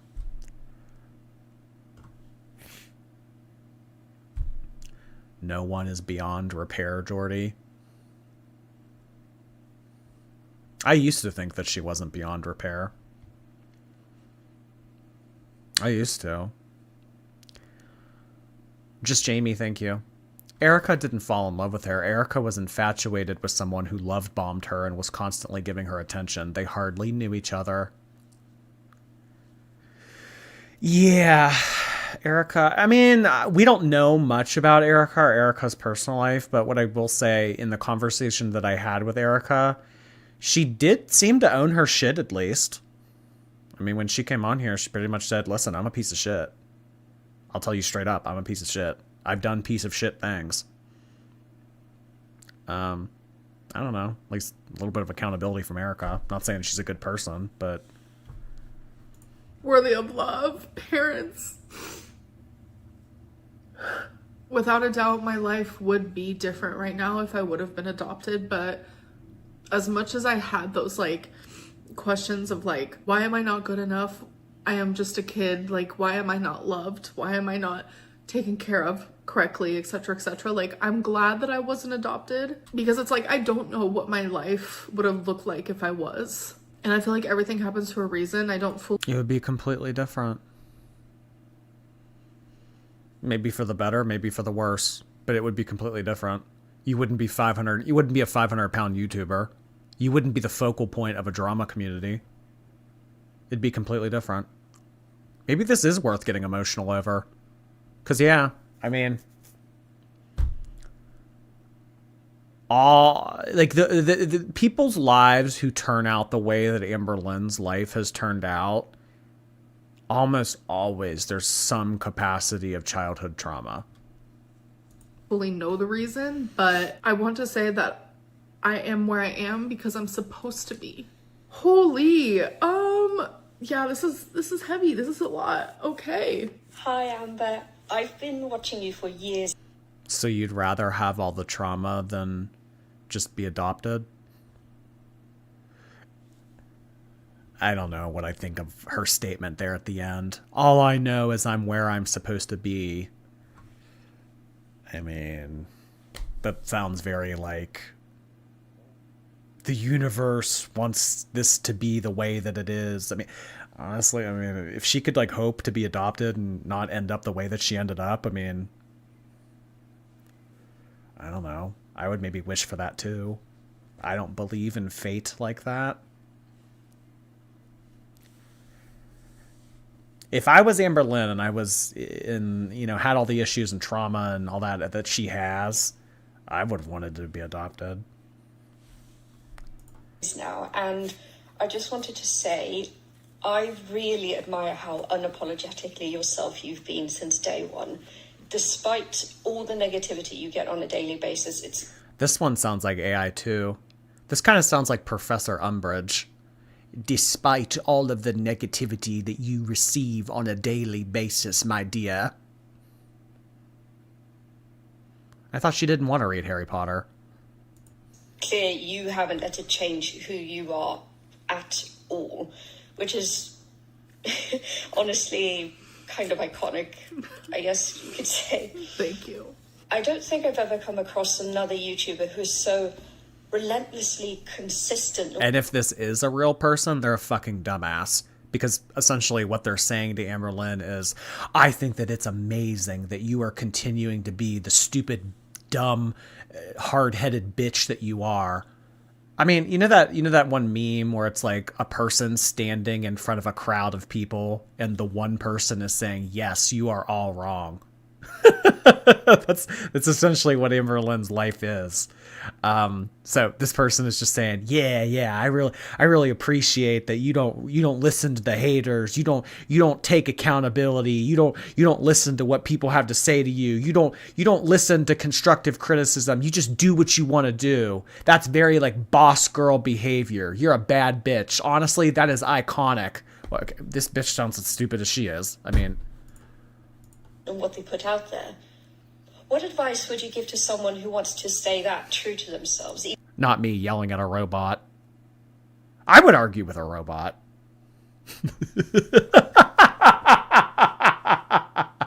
Oh, I would so argue with a robot. Even when people keep trying to tear them down. Again, this is another example of like, I literally don't know how I do it, genuinely. Because the truth is, like, I don't know what I would tell someone else, because if someone else was getting like the type of hate that I was getting, I wouldn't want them to like have to endure that, to have to experience that. But if it was just like the normal amount of hate, because yes, this is the internet and there is like a normal amount of hate, I would tell them just like, know your worth, know that you are worth whatever passions you have for YouTube. Like, If you enjoy it, like, you are worth it. Like, you deserve to be able to be on this platform. And just know, like, be yourself regardless of anything else, because you will find people who love you. You will find supporters. Just You deserve to be the stupid, stubborn, hard-headed idiot that you know that you are deep down, and don't let anyone tell you otherwise. If you want to be a stupid fat bitch and make money off of it, then goddamn it, be a stupid fat bitch. Don't let anybody convince you that you don't belong on this platform or that you shouldn't be acting the way that you act. I mean, just like this is the blind leading the blind. I mean, like, two dumb bitches telling each other exactly. That's all that this is. Beverly and Peach, thank you. Amber's flexing that Erica was in love with her. That clearly wasn't love, yet Amber's still smug. Erica and Emily are both so disturbing. She's doing it to get back at Brittany. I think that by showing the screenshots in her video of Erica saying, like, oh my god, I love you so much, baby, emoji, emoji, emoji, emoji, 1,000 emojis, I love you, like all that shit. Brittany posts a photo making fun of Amberlynn, and then Amberlynn shows those in response to hurt Brittany. So, I mean, it's so stupid. It's all so stupid. Lorelai, thank you. I got the funeral home job for the apprenticeship, and I had my first day today. Congratulations, Lorelai. That is awesome. Got a job at a funeral home. My gosh. Hey. That is awesome news. I hope it works out for you, hon. Thank you, Lorelai. Livy. Hi, Livy. My Fat Hall of Fame submission. Ordering food on mobile rather than in person, specifically to get extra sides and modifications. I don't know if that's fat. That's just smart. I prefer ordering online, too. Because, I mean, you can, like, add, like, extra dressing and you can take shit off. It's a lot easier than, like, communicating that to someone. I don't think that's fat. That's just better. Thank you, Livy. Prison Becky, thank you. Her hand looks like a 5 Vienna sausage in a bit. Looks like 5 Vienna sausages in a biscuit. Prison Becky. Prison Becky with another low blow. Who would have thought? just trust in the process and it will happen. I know it's easier said than done. For real, for real. Sometimes just like putting a wall up between you and like the negativity and like purposely finding like an outlet to the positivity, it can really make you just focus in on that. And that's kind of what I do. I do not read the comments under my YouTube videos. I can't do it. Sometimes I will read the ones from my members, and I have all comments turned off on my Instagram, on my TikTok. The only comments that I actually read is for the community tab during this video. And then I don't believe that at all, because Amberlynn deletes comments. I think that she reads every single comment that she gets. I don't read comments. I can't do it. It's too much for me emotionally. I can't do it. But sometimes I'll read comments that people send in that they pay to send in. So yeah, I'll read those. But I think she reads comments, because the ones that are nasty are the ones that she doesn't like, she deletes. And I allow myself to read my private messages in my Instagram, because that is where all the support is. Because I'm trying to block off the hate, but I'm trying to go tunnel vision into the positive so I can stay in that little Delulu area. All right, you guys, now we're going to go on to tea or tail. So this is simply where I am taking some rumors that I hear floating around. Oh, for fuck's sake, tea or tail. Ugh, it's just going to be tail. Tail. That was a lie. That didn't happen. No. That whoever said that made that up. That's not true. Around, and I'm going to tell you if that's tea or tail. So the first one is Destiny's mom hated Amberlynn. So the reason why I feel like this is like being talked about a lot lately. I didn't hear anybody say that. And usually the tea or tails that she comes on to address, the rumors that are floating around the community, it's just ones that she's made up. I haven't heard anyone say this. I haven't heard this be a topic of discussion. I haven't heard this mentioned. I haven't seen this in any comments. No. All right. is because the whole live stream between Beck and Destiny that they did. And I'm just gonna let you know now that I loved and adored Destiny's mom. When me and Destiny were actually in a relationship. This is out of line to be talking about Destiny's mom.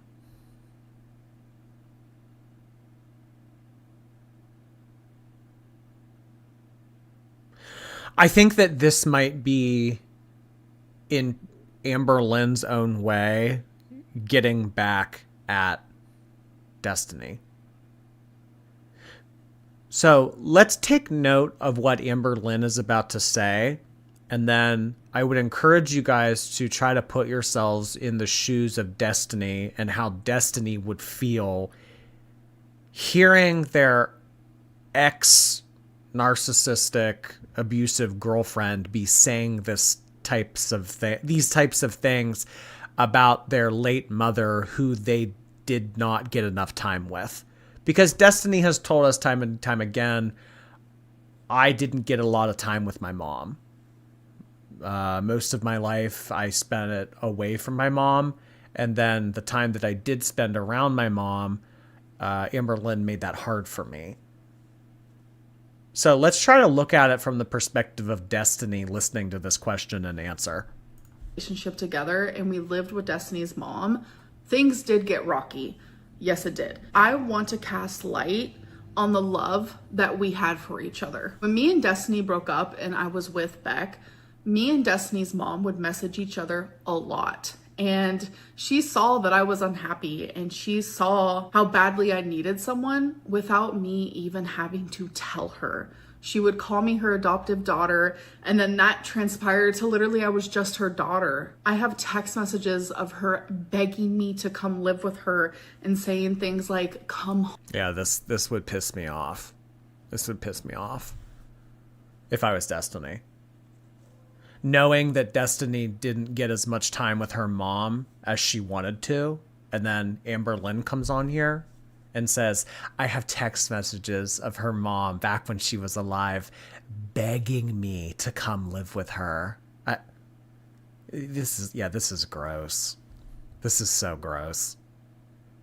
This is just her taking shots. This is her taking shots at Brittany. This is her taking shots at Erica. This is her taking shots at Destiny. I think that she's still too afraid to be taking shots at Beck because Beck's not done with this bitch. But yeah, this is absolutely what this is. This little segment right here. All right. Okay. Fake rumor that I'm going to bring up. Okay. All right. How can I form this into a way to take a shot at Destiny? How can I hurt her in a non-traditional way? She's so psychotic and evil.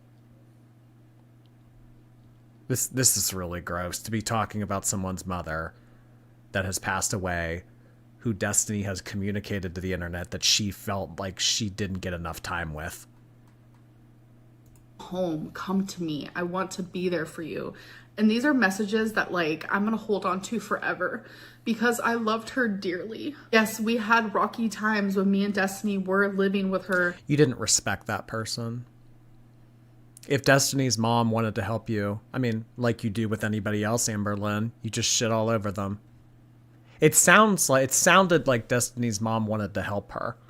It sounded like Destiny's mom encouraged her to get an in-person job, encouraged her to not just sit around the house all day, encouraged her to be the person that wouldn't fall into these bad habits and everything. You didn't respect that person. You didn't respect that person's wishes. You didn't listen to that person. I mean, the fact that that person showed you kindness, I mean, goes to show what you did with all of it. Someone is stroking her ego in private.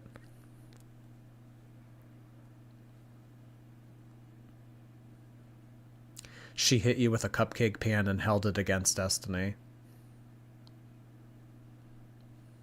She resents anyone who wants her to do better.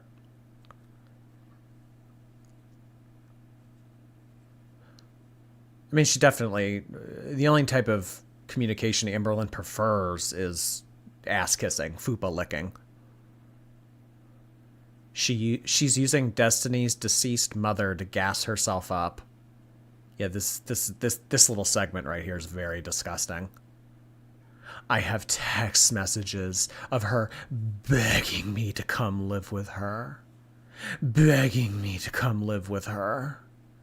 I'll cherish those text messages till the day I die. I loved that woman. I loved what she did for me. This is low. This is low, Amber. We see what you're trying to do with this. This whole let's talk. This is just an excuse for her to spew bullshit. She shows every other text, but not that one. Yeah, right. Any other text message. Hey, look! Juniper, thank you for 10 months. She's so performative that she reminds me of a college freshman theater major. Thank you, Juniper. Appreciate you being on both platforms. Ricky Blobby, thank you. She needs to cut the Tommy ring off already. I'm so sick of seeing it. It's giving her extra fat sass. Oh, I'm marrying Tommy. Tater Tot, thank you. Look up disgusting in the dictionary, and there she is with her Amazon face washcloth haul. Love you, Jordy. Thank you, Tater Tot. Jamie, hi, Jamie. Literally been waiting this for the day that I wake up and I don't care about this bull crap anymore. Have a good weekend, girls.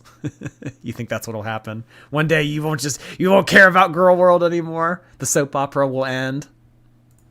But after that, and after me and Destiny broke up, me and her mom got extremely close. So it's hard for me to like see all these negative things being said because that's not the truth.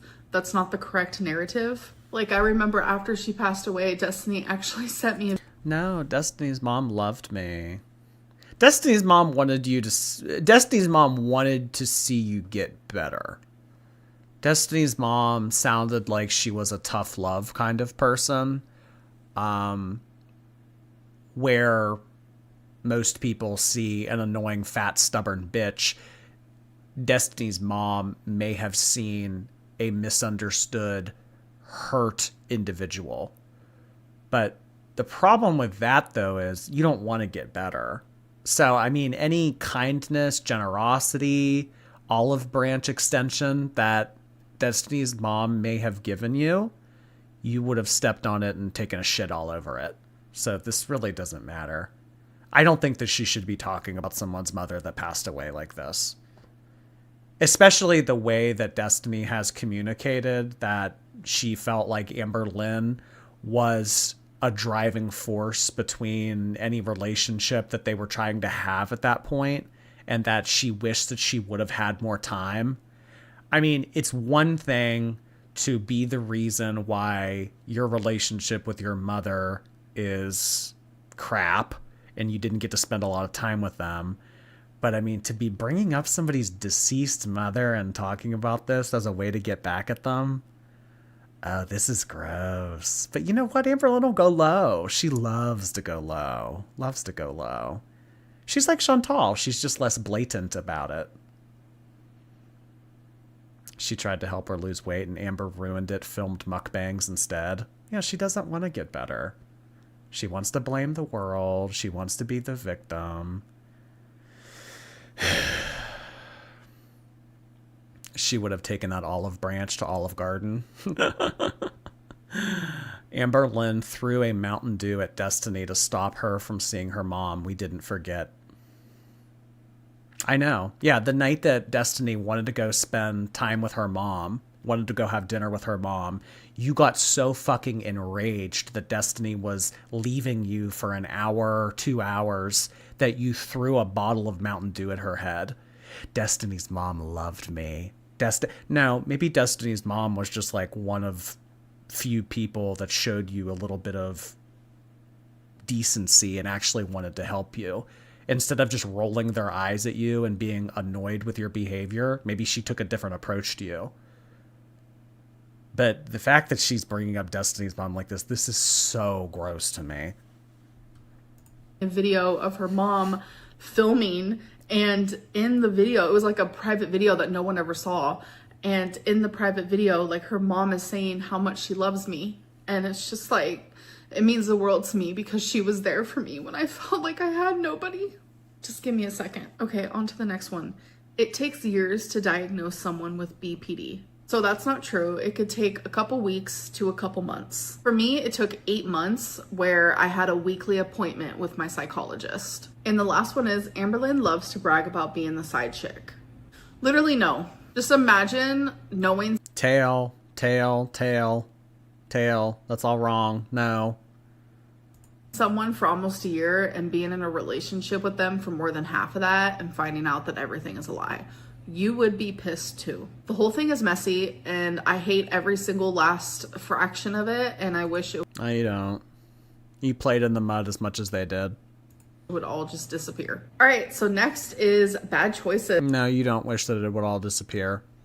If you wanted it to all go away, you wouldn't have addressed the thing that Brittany put on Instagram last week. I wish it would just all go away. It was just a bad part of history. You were the one that came on here, took that screenshot, and titled your video, "My ex's ex is obsessed with me." Amberlynn, you're still bothered. You don't want that to go away. You're probably hoping that Brittany says more shit. It's where I pick 5 of these doodads in here. So let's pick 5 random ones. 1, 2, 3, 4, 5. Have you ever taken a call or texted during sex? The answer is yes, I have. I have taken a call. If your partner wanted to have sex with you with a full clown makeup on, would you be down? Absolutely not. That is not my cup of tea at all. Have you ever had sex with someone you met on Tinder? Tinder, no. Online, yes. I've never even had a Tinder before. Have you ever used a vegetable as a sex toy? Oh my God, absolutely not. Would you sleep with a really sexy Do you think that I have vegetables in my apartment that I could even do that with? You're crazy.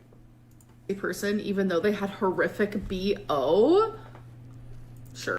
Would you sleep with a really good looking person even though they had BO? Well, she is BO, so I mean, hey. Because, like, can't you just, like, wash up your armpits and then put on some deodorant beforehand? Anyways, I hope that you guys enjoyed this Let's Talk. Can't you just spray yourself with gallons of Billie Eilish perfume and then pretend like it never happened? Yeah, you could just do that. Ilania Pope, thank you. I got a smiley face back from her. What should I ask? Something difficult. Something that isn't just licking her fupa. MP3, thank you. Work kicked my butt. So happy to relax with the stream tonight. Oh, well, hey, it is the weekend, MP3. Kick back and relax. Hope you feel better, hon. Casey Lopez, thank you for 5 months. Appreciate that. Welcome back. Thank you for your Twitch Prime. Mira, hi Mira. I should not be watching these while eating. I do not encourage girl world content while having a meal, no. Because normally we end up talking about poop. Some way, somehow. Lindsay, thank you. Do you think Amber is broke right now? No. She's uploading more regularly. If anything, she's making more money than she has been. I think that Amberlynn's doing fine. Because, I mean, like, think about her expenses. So, I mean, what? She pays... Say she pays $2,000 a month for her apartment. And she spends, like, $3,000 a month on food. Maybe more. So 12 times 5, 60,000. She's making more than 60,000 a year on YouTube. She's doing fine. I mean, she's not balling out by any means, but she's doing fine. Franny, thank you. I'm a vendor for a chip company, and I wish I worked in her town. I would love to have her shopping in my stores. Great customer. Yeah, conveniently open up a restaurant right next to Amberlynn's apartment. You get a lot of business. Hey, it's Lucy. Thank you, Lucy. I'm glad it's ending with a Geordie live. Today sucked. Here's some money for making my day. Appreciate you more than you know. Oh, I'm so sorry to hear that you had a bad day, Lucy. Thank you much for sending that in. I hope you have an okay weekend. 60K just on rent and food is insane. I mean, she spends a lot of money on food. How is she making that much, though, when she doesn't even have, like, 150,000 subs? subscribers and YouTube revenue have nothing to do with one another. There are channels out there that have 20,000 subscribers that make more money than channels that have millions. I think that's a misconception that some people have about how YouTube pay works. Your subscribers don't have anything to do with how much money you make. But I did say that I wanted to check in on Alexis's video. We are going to skip through parts of it, but there is some interesting tea spilled in this video about pee pads. So let's see what Alexis has to say. I really don't feel the need to be having phone sex when it happened once. And I know we're not used to positive updates in girl world. Press. I've listened to parts of this already. Basically, Alexa says she's dating somebody new and she's working on making new music. That's the gist of the first couple minutes. Talk to the Turtle. Thank you so much for 10 memberships. Hey, welcome, guys. Talk to the Turtle. Don't think we've ever seen you pop up before. I really appreciate you expanding my community. Y'all know what to do. Turtle emojis in the chat. Thank you, Talk to the Turtle. I guess that's what I'm doing. I'm talking to the Turtle. About this situation.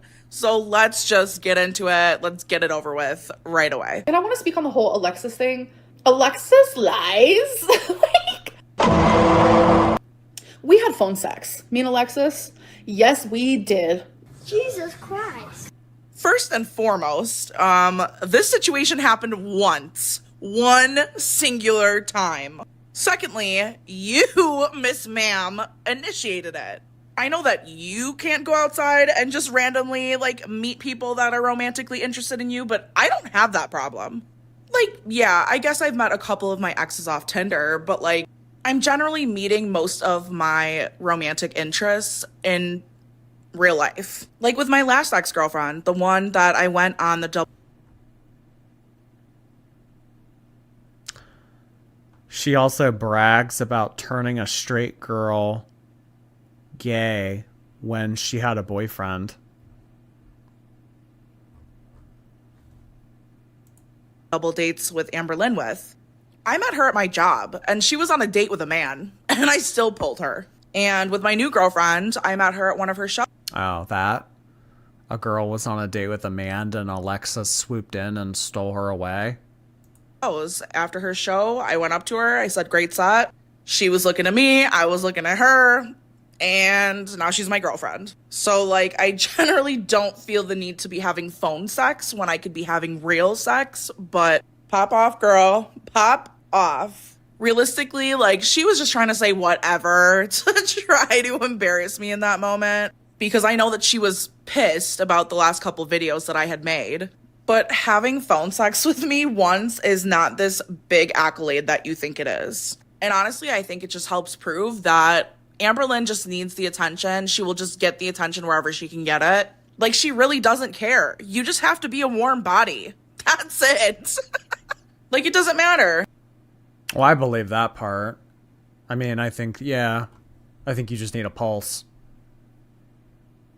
It doesn't matter what gender you are, who you are, what you look like, what you do with your life. If you're willing... Well, I don't know about that. You need to be a doormat. You need to have a pulse, and you need to be able to be walked all over by Amber.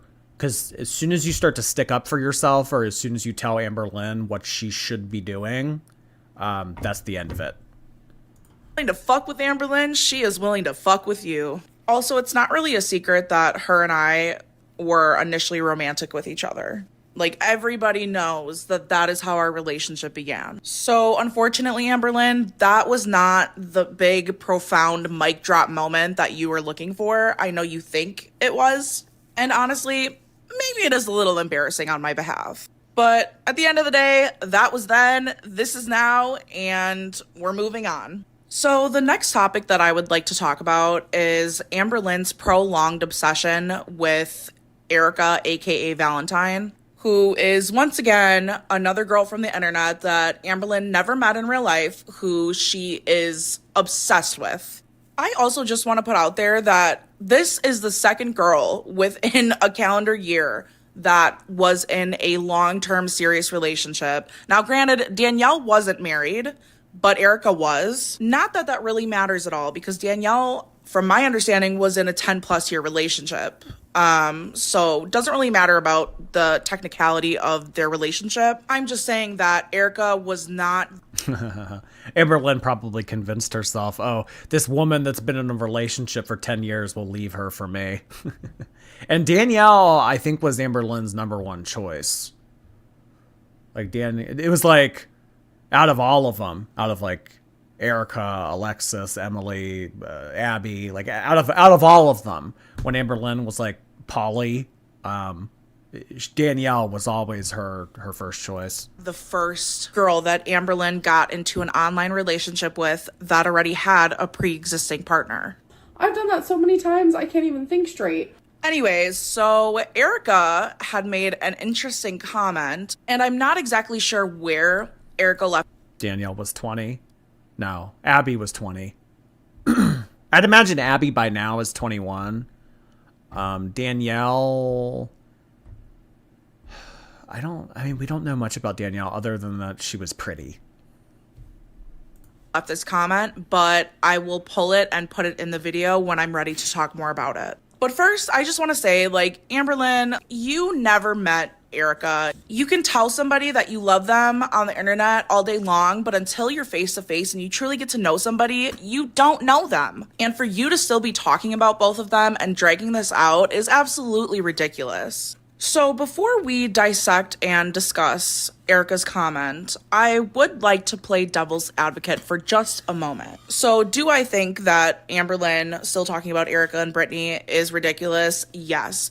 But also, at the same time, Erica was literally telling Amberlynn that she was going to leave Brittany to come move in with Amberlynn. So I kind of understand why Amberlynn can't let this go. Whether they had started out messaging Amberlynn. Yeah, she almost secured a new side character. She was really pissed. Oh my god, I invested all of this time, all of this FaceTime. I invested all of this FaceTime into this relationship with this woman that I thought was going to come live with me, and then she didn't leave her wife for me. Who would have thought?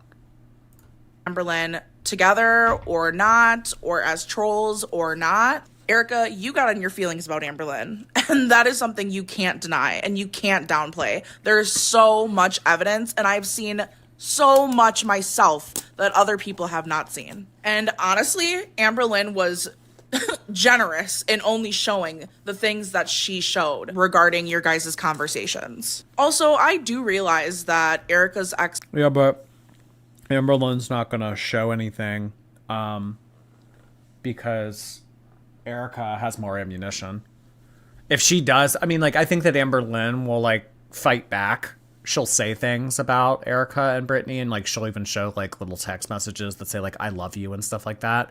But I think if she does have more, she's not going to, because she knows that Erica would release that stuff. Ex-wife or current wife, whatever they are, I do not care. But I do realize that Brittany is attempting to antagonize Amberlynn still via social media. And all I really have to say about that is Amberlynn, just look at how big of a mess her live stream was where she was trying to expose you. That shit was a mess. And the overall quality, and also no shade but shade, Erica cheated on her with you. That in itself is an embarrassing element that, quite frankly, I don't know if I would be able to get over if someone cheated on me with you. So my best advice to you would just be let this girl do her thing. She's gonna fizzle out eventually. And this may be a blow to your ego, Amberlynn, but they were having issues before.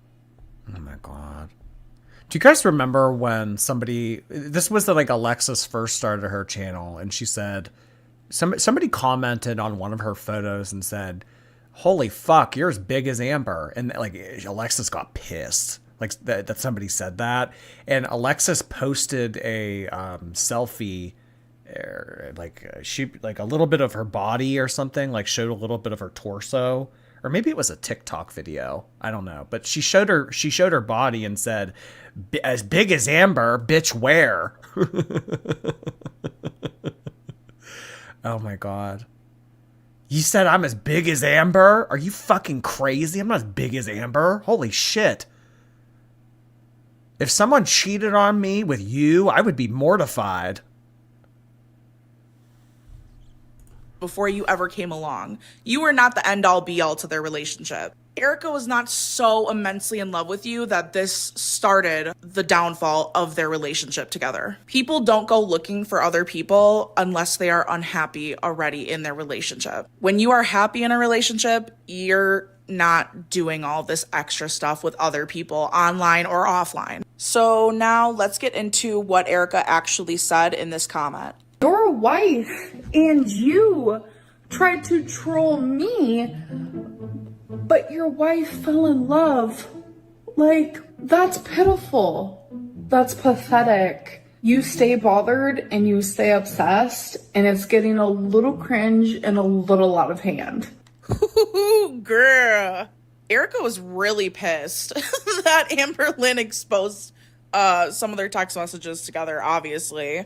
But I don't know, this feels weird to me, and honestly, this comment was just like, I get you're trying to spill tea, Erica, but like, this is just a little much. I understand that from Erica's point of view, like, this is probably emotionally fueled, and I understand, okay, girl? Like, Amberlynn has gotten my panties in a twist too, okay? I get it. I have come on the internet angry, okay? I understand. Enough is enough, dude. Like, you don't have like a channel. You aren't getting paid for this information. And like, you guys never even met. So like, what is the big deal? Like, just leave it alone. Y'all need to leave each other alone. That is my professional advice to both of you. So until you meet and you actually know each other, like, this is all hearsay. And honestly, I'm sick of hearing the hearsay. I'm ready for the next season. I'm ready for the next side character. Like, let's go, Amberlynn. Come on. It's starting to get dull. I'm pretty sure Beck is done exposing you with everything that's going on with them right now, at least for now. So, like, please, like, do us all a favor. Bring the next character on. Like, we're ready. We know you're talking to people. And in one of your most recent videos, you had mentioned that you're still talking to Danielle. That's crazy, by the way. Actually, you know what? Bring her on. Bring Danielle on the show. Let's get her on the cast. Let's get her on payroll. Also, I've seen pictures of Danielle. Low-key, y'all would be kind of shook. When Amberlynn sent me all her pictures, I was like, okay, I understand the obsession. I got it. Yep.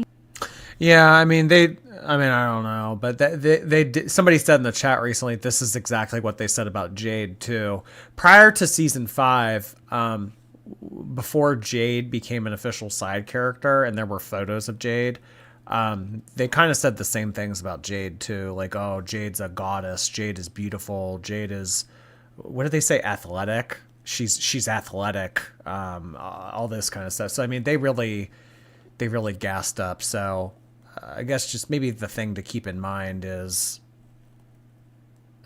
beauty's in the eye of the beholder.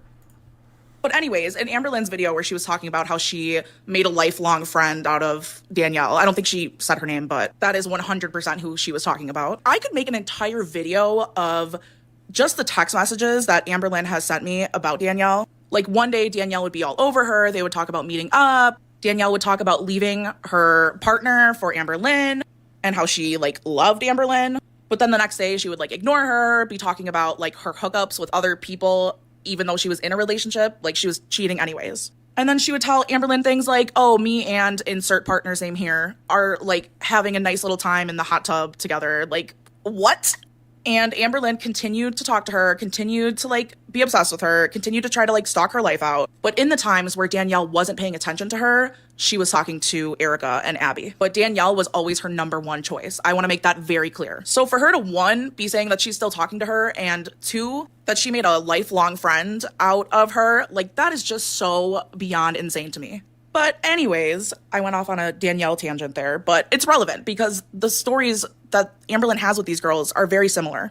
Okay, so now I'm going to actually get into what Erica said. I have previously gotten a couple of comments on prior videos saying that I need to read my screenshots out loud because some of you are listening to this, like, podcast style. So as I'm reading along, I'm going to share what I personally know about what Erica is saying in this comment. So Erica's comment reads, I think I'll say what I need to say. By the way, did you let Rarity loose because you claim she scratched your leg and gave you cellulitis? So this is actually something that Amber has said to me before. There were a couple of times in our... Yeah, and I mean, Amberlynn even admitted to this in her live stream. She said that Rarity gave her cellulitis, which is crazy in my opinion, to blame getting cellulitis on a cat. But I mean, she said this in her members only live stream. She was like, "No, that happened a long time ago. She gave me cellulitis a long time ago." I mean, to blame that on a cat. Almost year and a half friendship where she had gotten cellulitis, and I do remember there was one specific time where she said it might be from Rarity scratching her, which honestly might be the case. I know she has 2 cats. I myself have 1 cat, and if I'm not cleaning her litter box every single day, I mean, it's nasty. Like, realistically, do you think that Amberlynn is cleaning out her litter box that she had for 2 cats every single day? Definitely not. But yeah, I mean, Rarity's nails, I mean, those are probably long too. All of their nails were probably long too. But yeah, I mean, it's definitely possible that Rarity had feces on her nails. And if Amberlynn's immune system is already weakened and she's already predisposed to having cellulitis more often than a lot of other people, I mean, this makes sense to me. So. Oh my God. So Amberlynn's inability to change Rarity's litter box as a result could have been the reason why Rarity had poop on her nails or paws walking around. And then because Rarity's paws were covered in shit from, you know, being surrounded by shit and piss everywhere, her scratching Amberlynn could have infected Amberlynn. Like, oh my God. And then as a result, Amberlynn blames Rarity. Well, if you didn't scratch me with your poopy nails, then I would have never had cellulitis. Oh my God.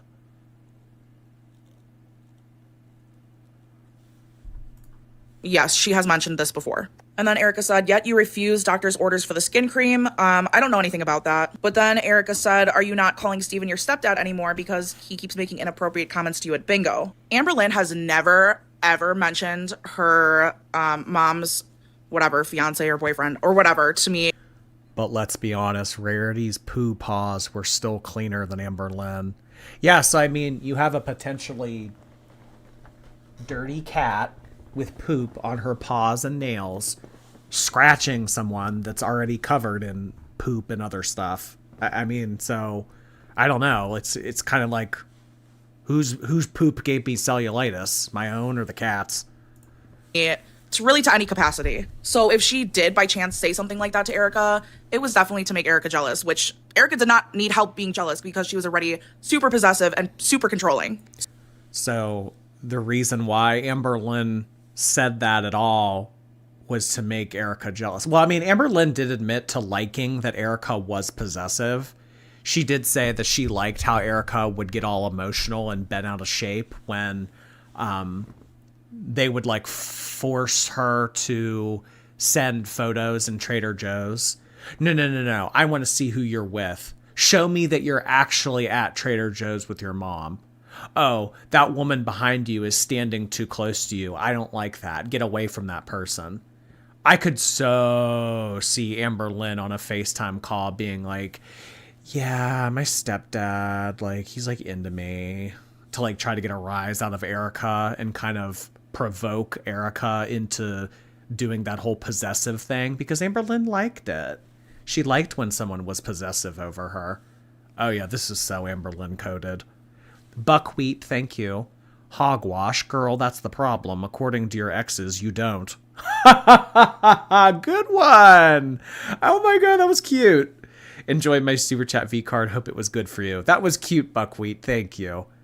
Incognito, thank you.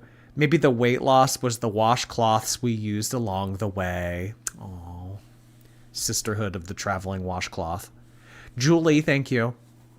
Happy Friday. It's payday. I'm about to get Cheesecake Factory. What should I order? Ooh. So I was actually at the Cheesecake Factory yesterday, if you saw my new vlog. I don't know. But my favorite cheesecake at the Cheesecake Factory is the chocolate Godiva cheesecake. So, I don't know. Delta, thank you so much for 6 months. I'm missing those oyster cracker tweezers. I haven't purchased new oyster crackers in a while. I like oyster crackers, though. Think I should get another bag? Lindsay, thank you. If it's not for her bitch mom, she'd be a size 2 in LA. Exactly. Exactly, Teardrop. Yep. If it wasn't for my frickin' mom. She sounds like the villain at the end of a Scooby-Doo episode. If it wasn't for you meddling kids, I'd be a size 2 in Los Angeles. Ah! Yeah. Car, thank you. I'm listening to you at the gym. Always enjoy your company and commentary. You analyze our girl the best. Well, I appreciate the compliment. Thank you so much, Car. Have a good workout. So when Erica said that, apparently Amberlynn said that he was touching her leg and saying creepy things to her. I don't know about any of this. However, Erica would not really let Amberlynn talk to me. Like, she would always tell Amberlynn that she didn't want her talking to me. So during this Erica era, we barely had a friendship. And then Erica asks, how's Twinkie? Are you still demanding her to give... I don't want you talking to her.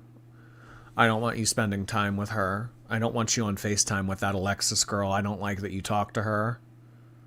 Well, Amberlynn probably ate that up. Well, I can't talk to you because my girlfriend won't let me talk to you. Oh my god. Quart of Milk. Thank you so much for 5 gifted memberships. I appreciate you stopping in here on Friday night. Thank you so much, Quart of Milk. Let's get some milk-related emojis in the chat for Quart of Milk's generosity. Thank you, Quart of Milk. Bubbly Chick, thank you. I noticed that she talked about Twinkie and how she wouldn't replace her, but she didn't say that about Wasabi. Well, to be fair, I mean, the question was about Twinkie specifically, but I don't think that Amberlynn, cat or dog, would get a new pet. No, she doesn't want to take care of them. She can't take care of them. She knows that. She knows that we know that. I mean, she's not getting a new pet. Give you her paw before you feed her? Is she still pissing in the bathroom? Ooh. So I don't know about the paw and the feeding thing. That has never been brought up. However, I do know that Amberlynn lays down puppy pads in her apartment. I never mentioned it to her, and she was always normally really good about not showing her floor, but I mean, I did see it once or twice. Ah! The puppy pads have been confirmed. Amberlynn's pee pads. Oh my goodness. The pee pads. Amberlynn was usually pretty good about not showing her floor on FaceTime, but there were a couple instances where it slipped and I did see the puppy pads. I knew it. I knew it. The puppy pads. Confirmed. She didn't, like, often get up and move around during a FaceTime, but sometimes she did, and there was once or twice where I did see a puppy pad on the floor. And then... Admit it, Amberlynn. Admit the pee pads. Pee pad city. Yeah. There's pee pads everywhere. If it's not for Twinkie, it's for her. Honestly. I think that's also hilarious that Alexis said there weren't many instances when she would get up when we were on FaceTime, but of the few times that she did, I did see puppy pads. So Amberlynn wasn't moving much. That's why she doesn't drink a lot of water, because then she would have to go to the bathroom, which means she would have to stand up. Oh my god. The puppy pads. Yep. Puppy pads confirmed. Oh my god. Did you see? If you guys didn't see my look at today's thumbnail. Look at today's thumbnail. Look at this. I think what did I title the stream? Concern arises amidst puppy pad rumors. Look at this fucking thumbnail. I have too much fun with the thumbnails. Way too much fun with the thumbnails. Oh my god. Amberlynn, that poor senior dog. And I'll continue to say this every day. I will take Twinkie. I will drive to you. I will take Twinkie. I will have Twinkie get regular vet visits. I will walk Twinkie. I will give Twinkie a good rest of her life. In the confines of your apartment with pee pads all over the floors, this is not a life for a dog. Twinkie deserves better. And then Erica starts asking about Amberlynn's mom and if they've had any fights because Amberlynn's mom chose Steven over Amberlynn. In the year and a half that I was friends with Amberlynn, I mean, like, I literally was friends with her when she started living in Oklahoma. And she used to tell me everything. So, and she's never told me that her and her mom have fought, ever, at all. She's mentioned a couple times where, like, some things that her mom said or did irritated her, but Amberlynn doesn't get close enough to her mom to really get upset enough to fight with her. As far as her mom goes, I mean, this might be a trauma response from Amberlynn, but she just detaches from her mom. Like, when her mom is saying or doing stuff she doesn't like, she just doesn't talk to her. I think Amberlynn genuinely does enjoy having a relationship with her mother now, but I also think that Amberlynn doesn't want to lose her only means of transportation. I don't know if you guys know this, but Amberlynn is a lot more calculated than any of you might. Yeah, I mean, that's kind of what I said earlier. I think that she has a lot of resentment and contempt for her mom, but it's not like she can be that mad at her. Because if she's that mad at her, then, I mean, no more Target, no more Walmart, no more TJ Maxx, no more Mexican lunches, no more bingo. I mean, so she can only be so mad at the mom. But I mean, we saw when she got in a relationship with Emily, as soon as she thought that she had another secured caretaker that could drive her around and do this and do that and everything, I mean, we saw the mom get pushed to the back burner like that. She doesn't like that mom. She has to be civil with that mom because otherwise she loses the only wiper she has. Girlcraft, thank you. If it's a case of poking the bear, can we start calling it Amberlynn Reed? Oh my god, she has so many nicknames at this point. Thank you, Girlcraft. Oh, you sent in another one. I hope Amberlynn waddles back as a penguin in her next life. Oh my gosh. Oh. Well, I always say that she belongs in Antarctica. Amberlynn would thrive in Antarctica. She really would. Nuna's Nook, thank you. She's wearing a choker with a turtleneck. Yeah, what's the point of that? What is the point of that? Might think. Like, yes, she's kind of ditzy. Yes, she doesn't really sound that educated when she speaks, but she is a lot more sneaky and calculated than you guys would really think. Anyways, and then Erica said that she's hoping that her mom gives her a ride to the dentist. She knows how the cracked tooth is painful considering the fact that Amberlynn did not think she needed a regular cleaning or to floss, and that brushing would take care of all of that. Don't know anything about this, but this is boring. This is a snooze fest. I'm falling asleep. And then she gets into all of this over a sweatshirt of now multiple pictures of other people are wearing. Clearly, Erica also is not great with the grammar. That's okay. Anyways, your wife or your ex-wife is trying to antagonize Amberlynn, and so are you, and you're both weird. And then Erica gets into this poetic moment of saying, you won't ever change. No one can ever love you simply because you dig your claws into every fiber and breath of the person you've chosen to manipulate. Erica, I know that you're trying to display examples of your new hobby, which is clearly poetry, but put a pause on it, Edgar Allan Poe. This is enough. I think you should just stick to what you know, which is cheating on your wife. Anyways, I'm confused here. Amberlynn, I mean, I don't know. She's like on Amberlynn's side, but like not on Amberlynn's side. Honestly, I think more so the frustration that Alexis shares for Erica is a result of in the past when Erica wouldn't allow Amberlynn to have a relationship with Alexis. So because Erica prevented Amberlynn from having a friendship with Alexis and kept her from her, essentially, I think that Alexis has like contempt for Erica. And I mean, like I saw you guys saying in the chat earlier, Alexis is just a scorned lover. I mean, I do see that in a little bit of like her rhetoric from what she has to say about Amberlynn. I mean, if you truly didn't care about her, you didn't have feelings for her, you didn't care about her. I mean, we've seen in some of Alexis's video, I mean, she gets to the point where she gets like emotional, like almost like crying about how much she cared about Amberlynn.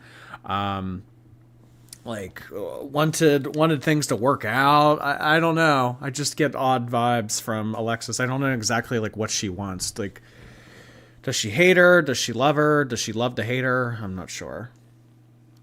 Ramyun, thank you. Guaranteed Amber's knees are bone on bone ATP. Oh, girl. That cartilage left in season 2. Pomegranate, thank you.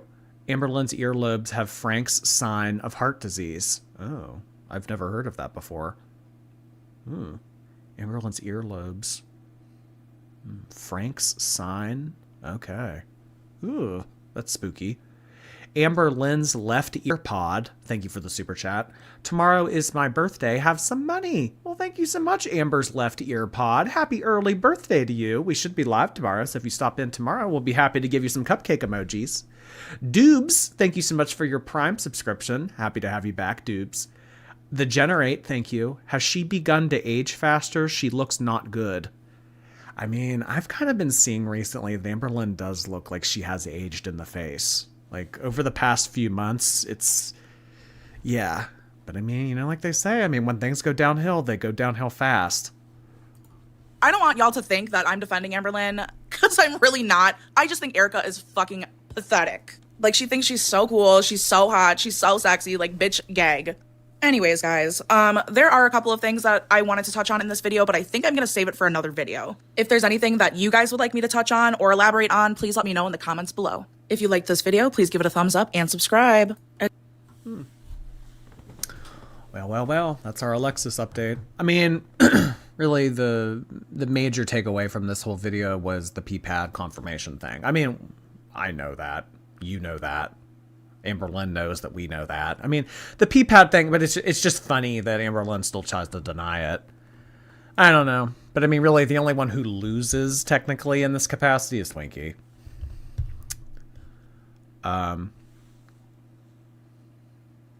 Provoked. Shepik, thank you. Chomp chomp crocodile tears. Oh my god. When AI makes you cry. Girlcraft, thank you for a third super chat. One time I was talking shit about Jeff Bezos with my friends, and my Alexa flashed up for a minute straight and wouldn't stop. Oh my gosh. I've heard of Amazon Echoes doing strange things like that. Like, I've heard of, like, people having, like, arguments, and, like, their Amazon Echo would, like, call the police and stuff. I don't know. Tracy, thank you. Nice to see you, Tracy. Thank you for the very generous super chat. I think that she's still talking to Emily. Every time age starts with bro this and bro that, it's a telltale sign that Emily's around. Been around, but have been super quiet listener lately, so here's my tithing. You're tithing. Oh my god. Thank you so much, Tracy. Is she still talking? I mean, I don't think that Emily has shared enough with the haters for Amberlynn to hate her. But I do think that Amberlynn's being ultra careful, especially with everything that's happened recently. Because Emily almost had that instance where she was gonna out Amberlynn, her behavior and stuff. So I think if Amberlynn is talking to Emily right now, it might be more out of a sense of, well, I just don't want her to spill my secrets. I don't know. I think if Emily has the desire to spill tea on Amberlynn, it'll happen eventually. Might not be today, might not be tomorrow, might not be this year, next year, the following year, but I think if Emily wants to, she will eventually. Jordy's tub of Vaseline, thank you. Why am I watching this? Oh yeah, Jordy! Thank you, Jordy's tub of Vaseline. You're around here somewhere. I don't know. You're off doing Vaseline things right now. I don't know where you are. Ebony, thank you. Take my super chat V card. UK girly pop here. My mom took until her 50s to heal from her trauma. Issue is Amber doesn't have enough time to heal. Yeah. I mean, every day that goes by that you don't address this or address that or have the conversations that you needed to be having, and yeah, time has a funny way of slipping by, and for somebody that's 500 pounds, I mean, you really don't have much of it. Thank you for sharing, Ebony. Incognito, thank you so much for the very generous super chat. As someone who has been heavily abused in my life, it frustrates me that she thinks that she needs a different past to be better. In reality, all it takes is effort. She likes to take the excuses that come with the suffering rather than overcoming it. Yep. The excuses, the laziness. She doesn't want to pull herself up by the bootstraps. She just wants to blame anyone and everyone else. Amberlynn, it's kind of like a sense. I mean, to be living like that and have that kind of mindset, it is entitled. It is entitled. Because, I mean, we all have shit. We all have demons. We all have things. We all have a sob story. We all have things that are wrong with us. I mean, But I mean, you can either sit around and cross your arms and, bitch about it, or, you can move on. Thank you for saying that, Incognito. Zinka Cat, thank you. I grew up with a chaotic childhood, but I was lucky to meet my boyfriend at 16, and he taught me what a healthy relationship is. 21 years next month. Oh my God, that is so sweet. I appreciate you sharing that with us. 21 years of a relationship like that. Aw. Well, I'm so glad that you were able to get with him at such an early age, and sounds like it's still working out to this day. That's awesome. Armchair Historian, thank you for your super chat. Relentlessly consistent is right. If you threw her into a multiverse, every version would still be vlogging, crying, and ordering the same takeout.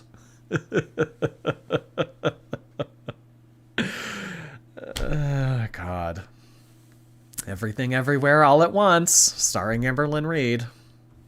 Girlcraft, thank you again. Not my fat ass thinking it was a cake cup holder. Oh, like a K cup holder. You thought it was cake cup. That's cute. Kara, thank you. Amber by herself talking to a camera. You have to give me a second. Reminds me of when she said bless you to herself. Yeah, I know. Yeah, why does she say things like that? You have to give me a second. But it's like just her in her living room alone. Anna Lee, thank you so much. I'm doing my final project in psychology on the big one. Oh my God.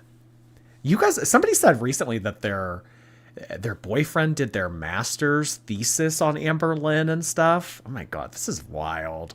But hey, I mean, I suppose if you consume all this content and you know this much about this woman's life that you can write papers about it, I mean, why not? Lydia, thank you. Gen X here, or sorry, Liddy Bits. Is it supposed to be Lady Bits? Gen X here, never even been close to being K-cupped by anyone's mother. Oh my God, K-cupped. I've never been K-cupped by anyone's mother. Zero respect for anyone alive or past. She is deplorable. I don't think that she should be talking about Destiny's past mother. But it's a way for her to make it look like she wasn't being confrontational or devious to get back at Destiny. I think that she hates Destiny. She has a lot of anger for Destiny. Apple Pie, thank you. Can you say hi to my boyfriend Dylan? I'm making him listen to your stream. Whether you like it or not, this is your Friday night, Dylan. Get used to it. Thank you so much, Apple Pie. I hope you and Dylan have a nice weekend. Still Shorty, thank you for 2 months. No words, just love. Just love back to you, Still Shorty. Thank you so much for 2 months. Holy cow.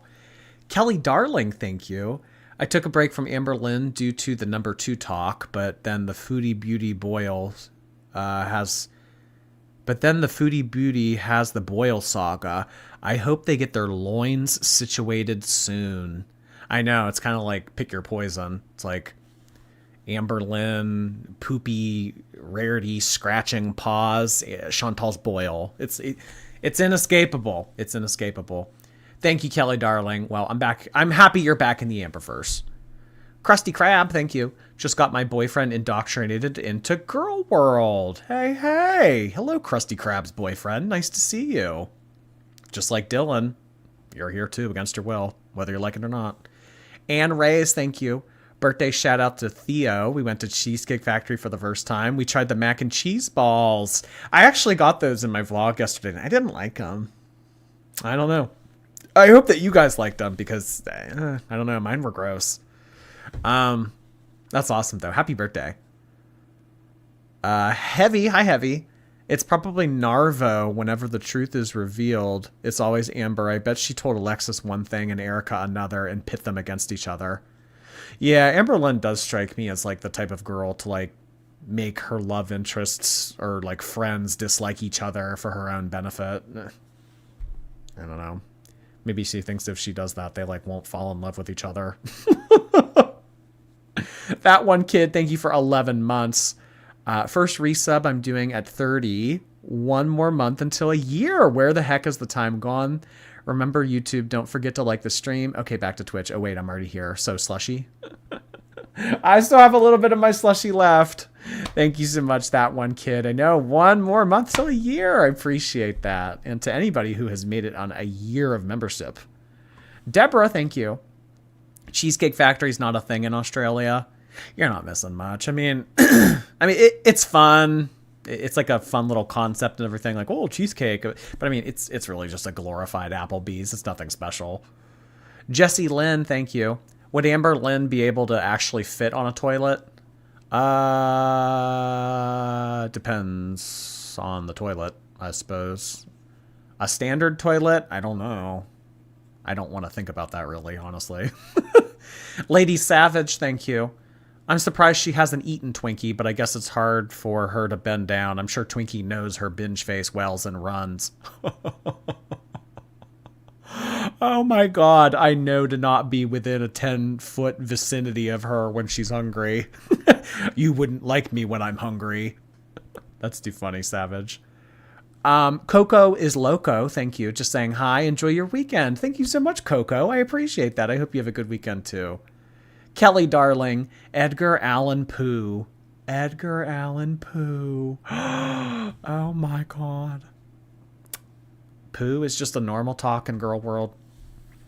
Crocker. Thank you so much. Oh my god, Crocker. Thank you so much for the very generous donation. Oh my god.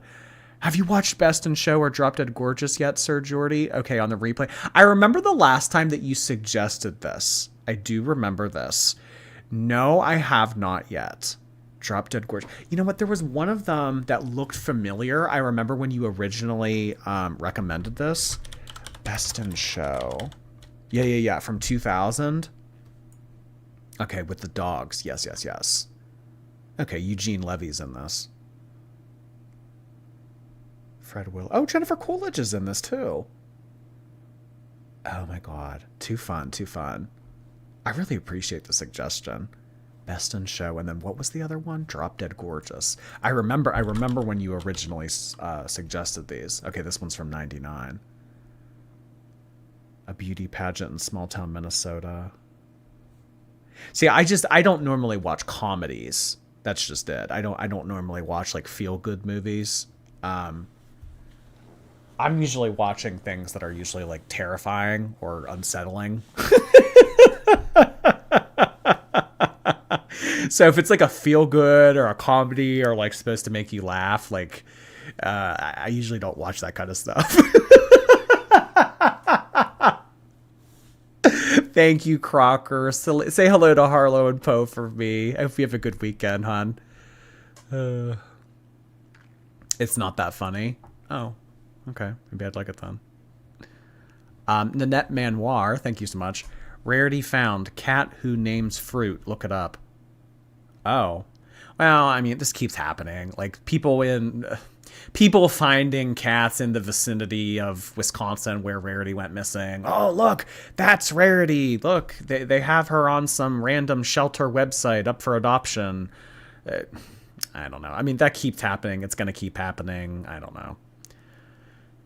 know.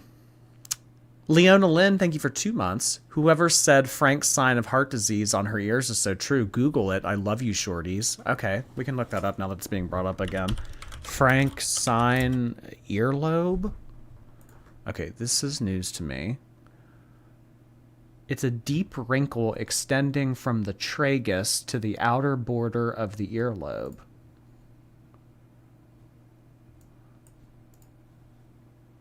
Well, it looks like primarily older people get this. Okay, so I guess there's like a line here. There's a line or like a fold or something like that. It's not as prominent here, but you can see it like really, really well on these first couple. So, I mean, what does this mean though? Like if you have this line, what does this mean?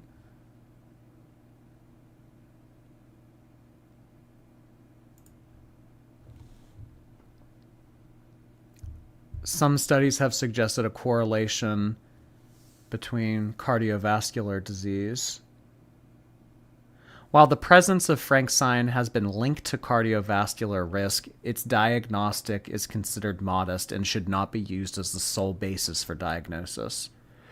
Okay, so it could mean cardiovascular complications, but it also doesn't mean that that's what it means 100%.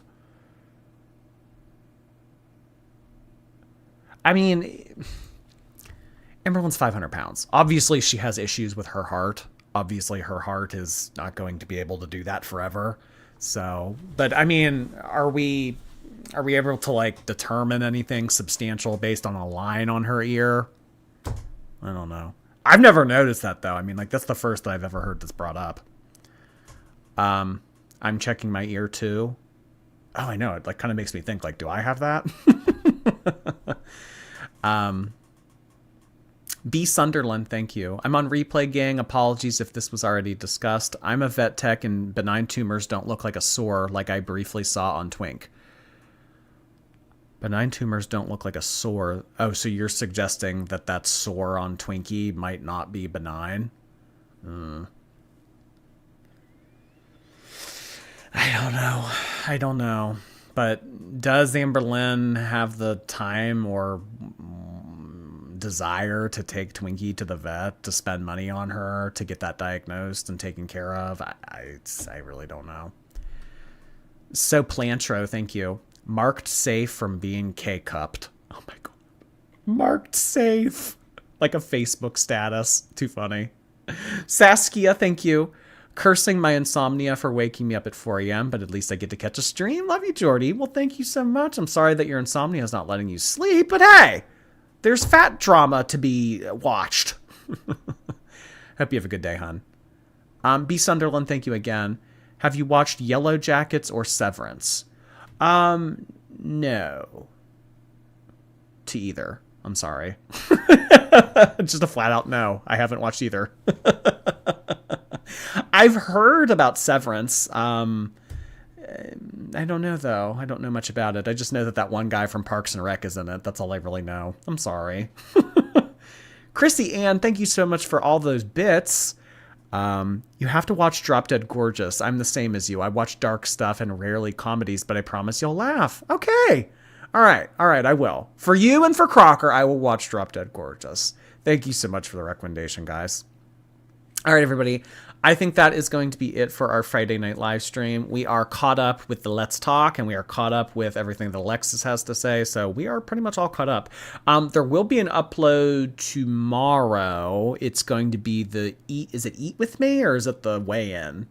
I don't know. But I'm thinking the schedule for tomorrow is we are going to be doing the new video, and then we will do Beck's video, and then time permitting, we'll do BBC. I don't know if we'll have time for all three, but that's like the tentative schedule for now. So yeah.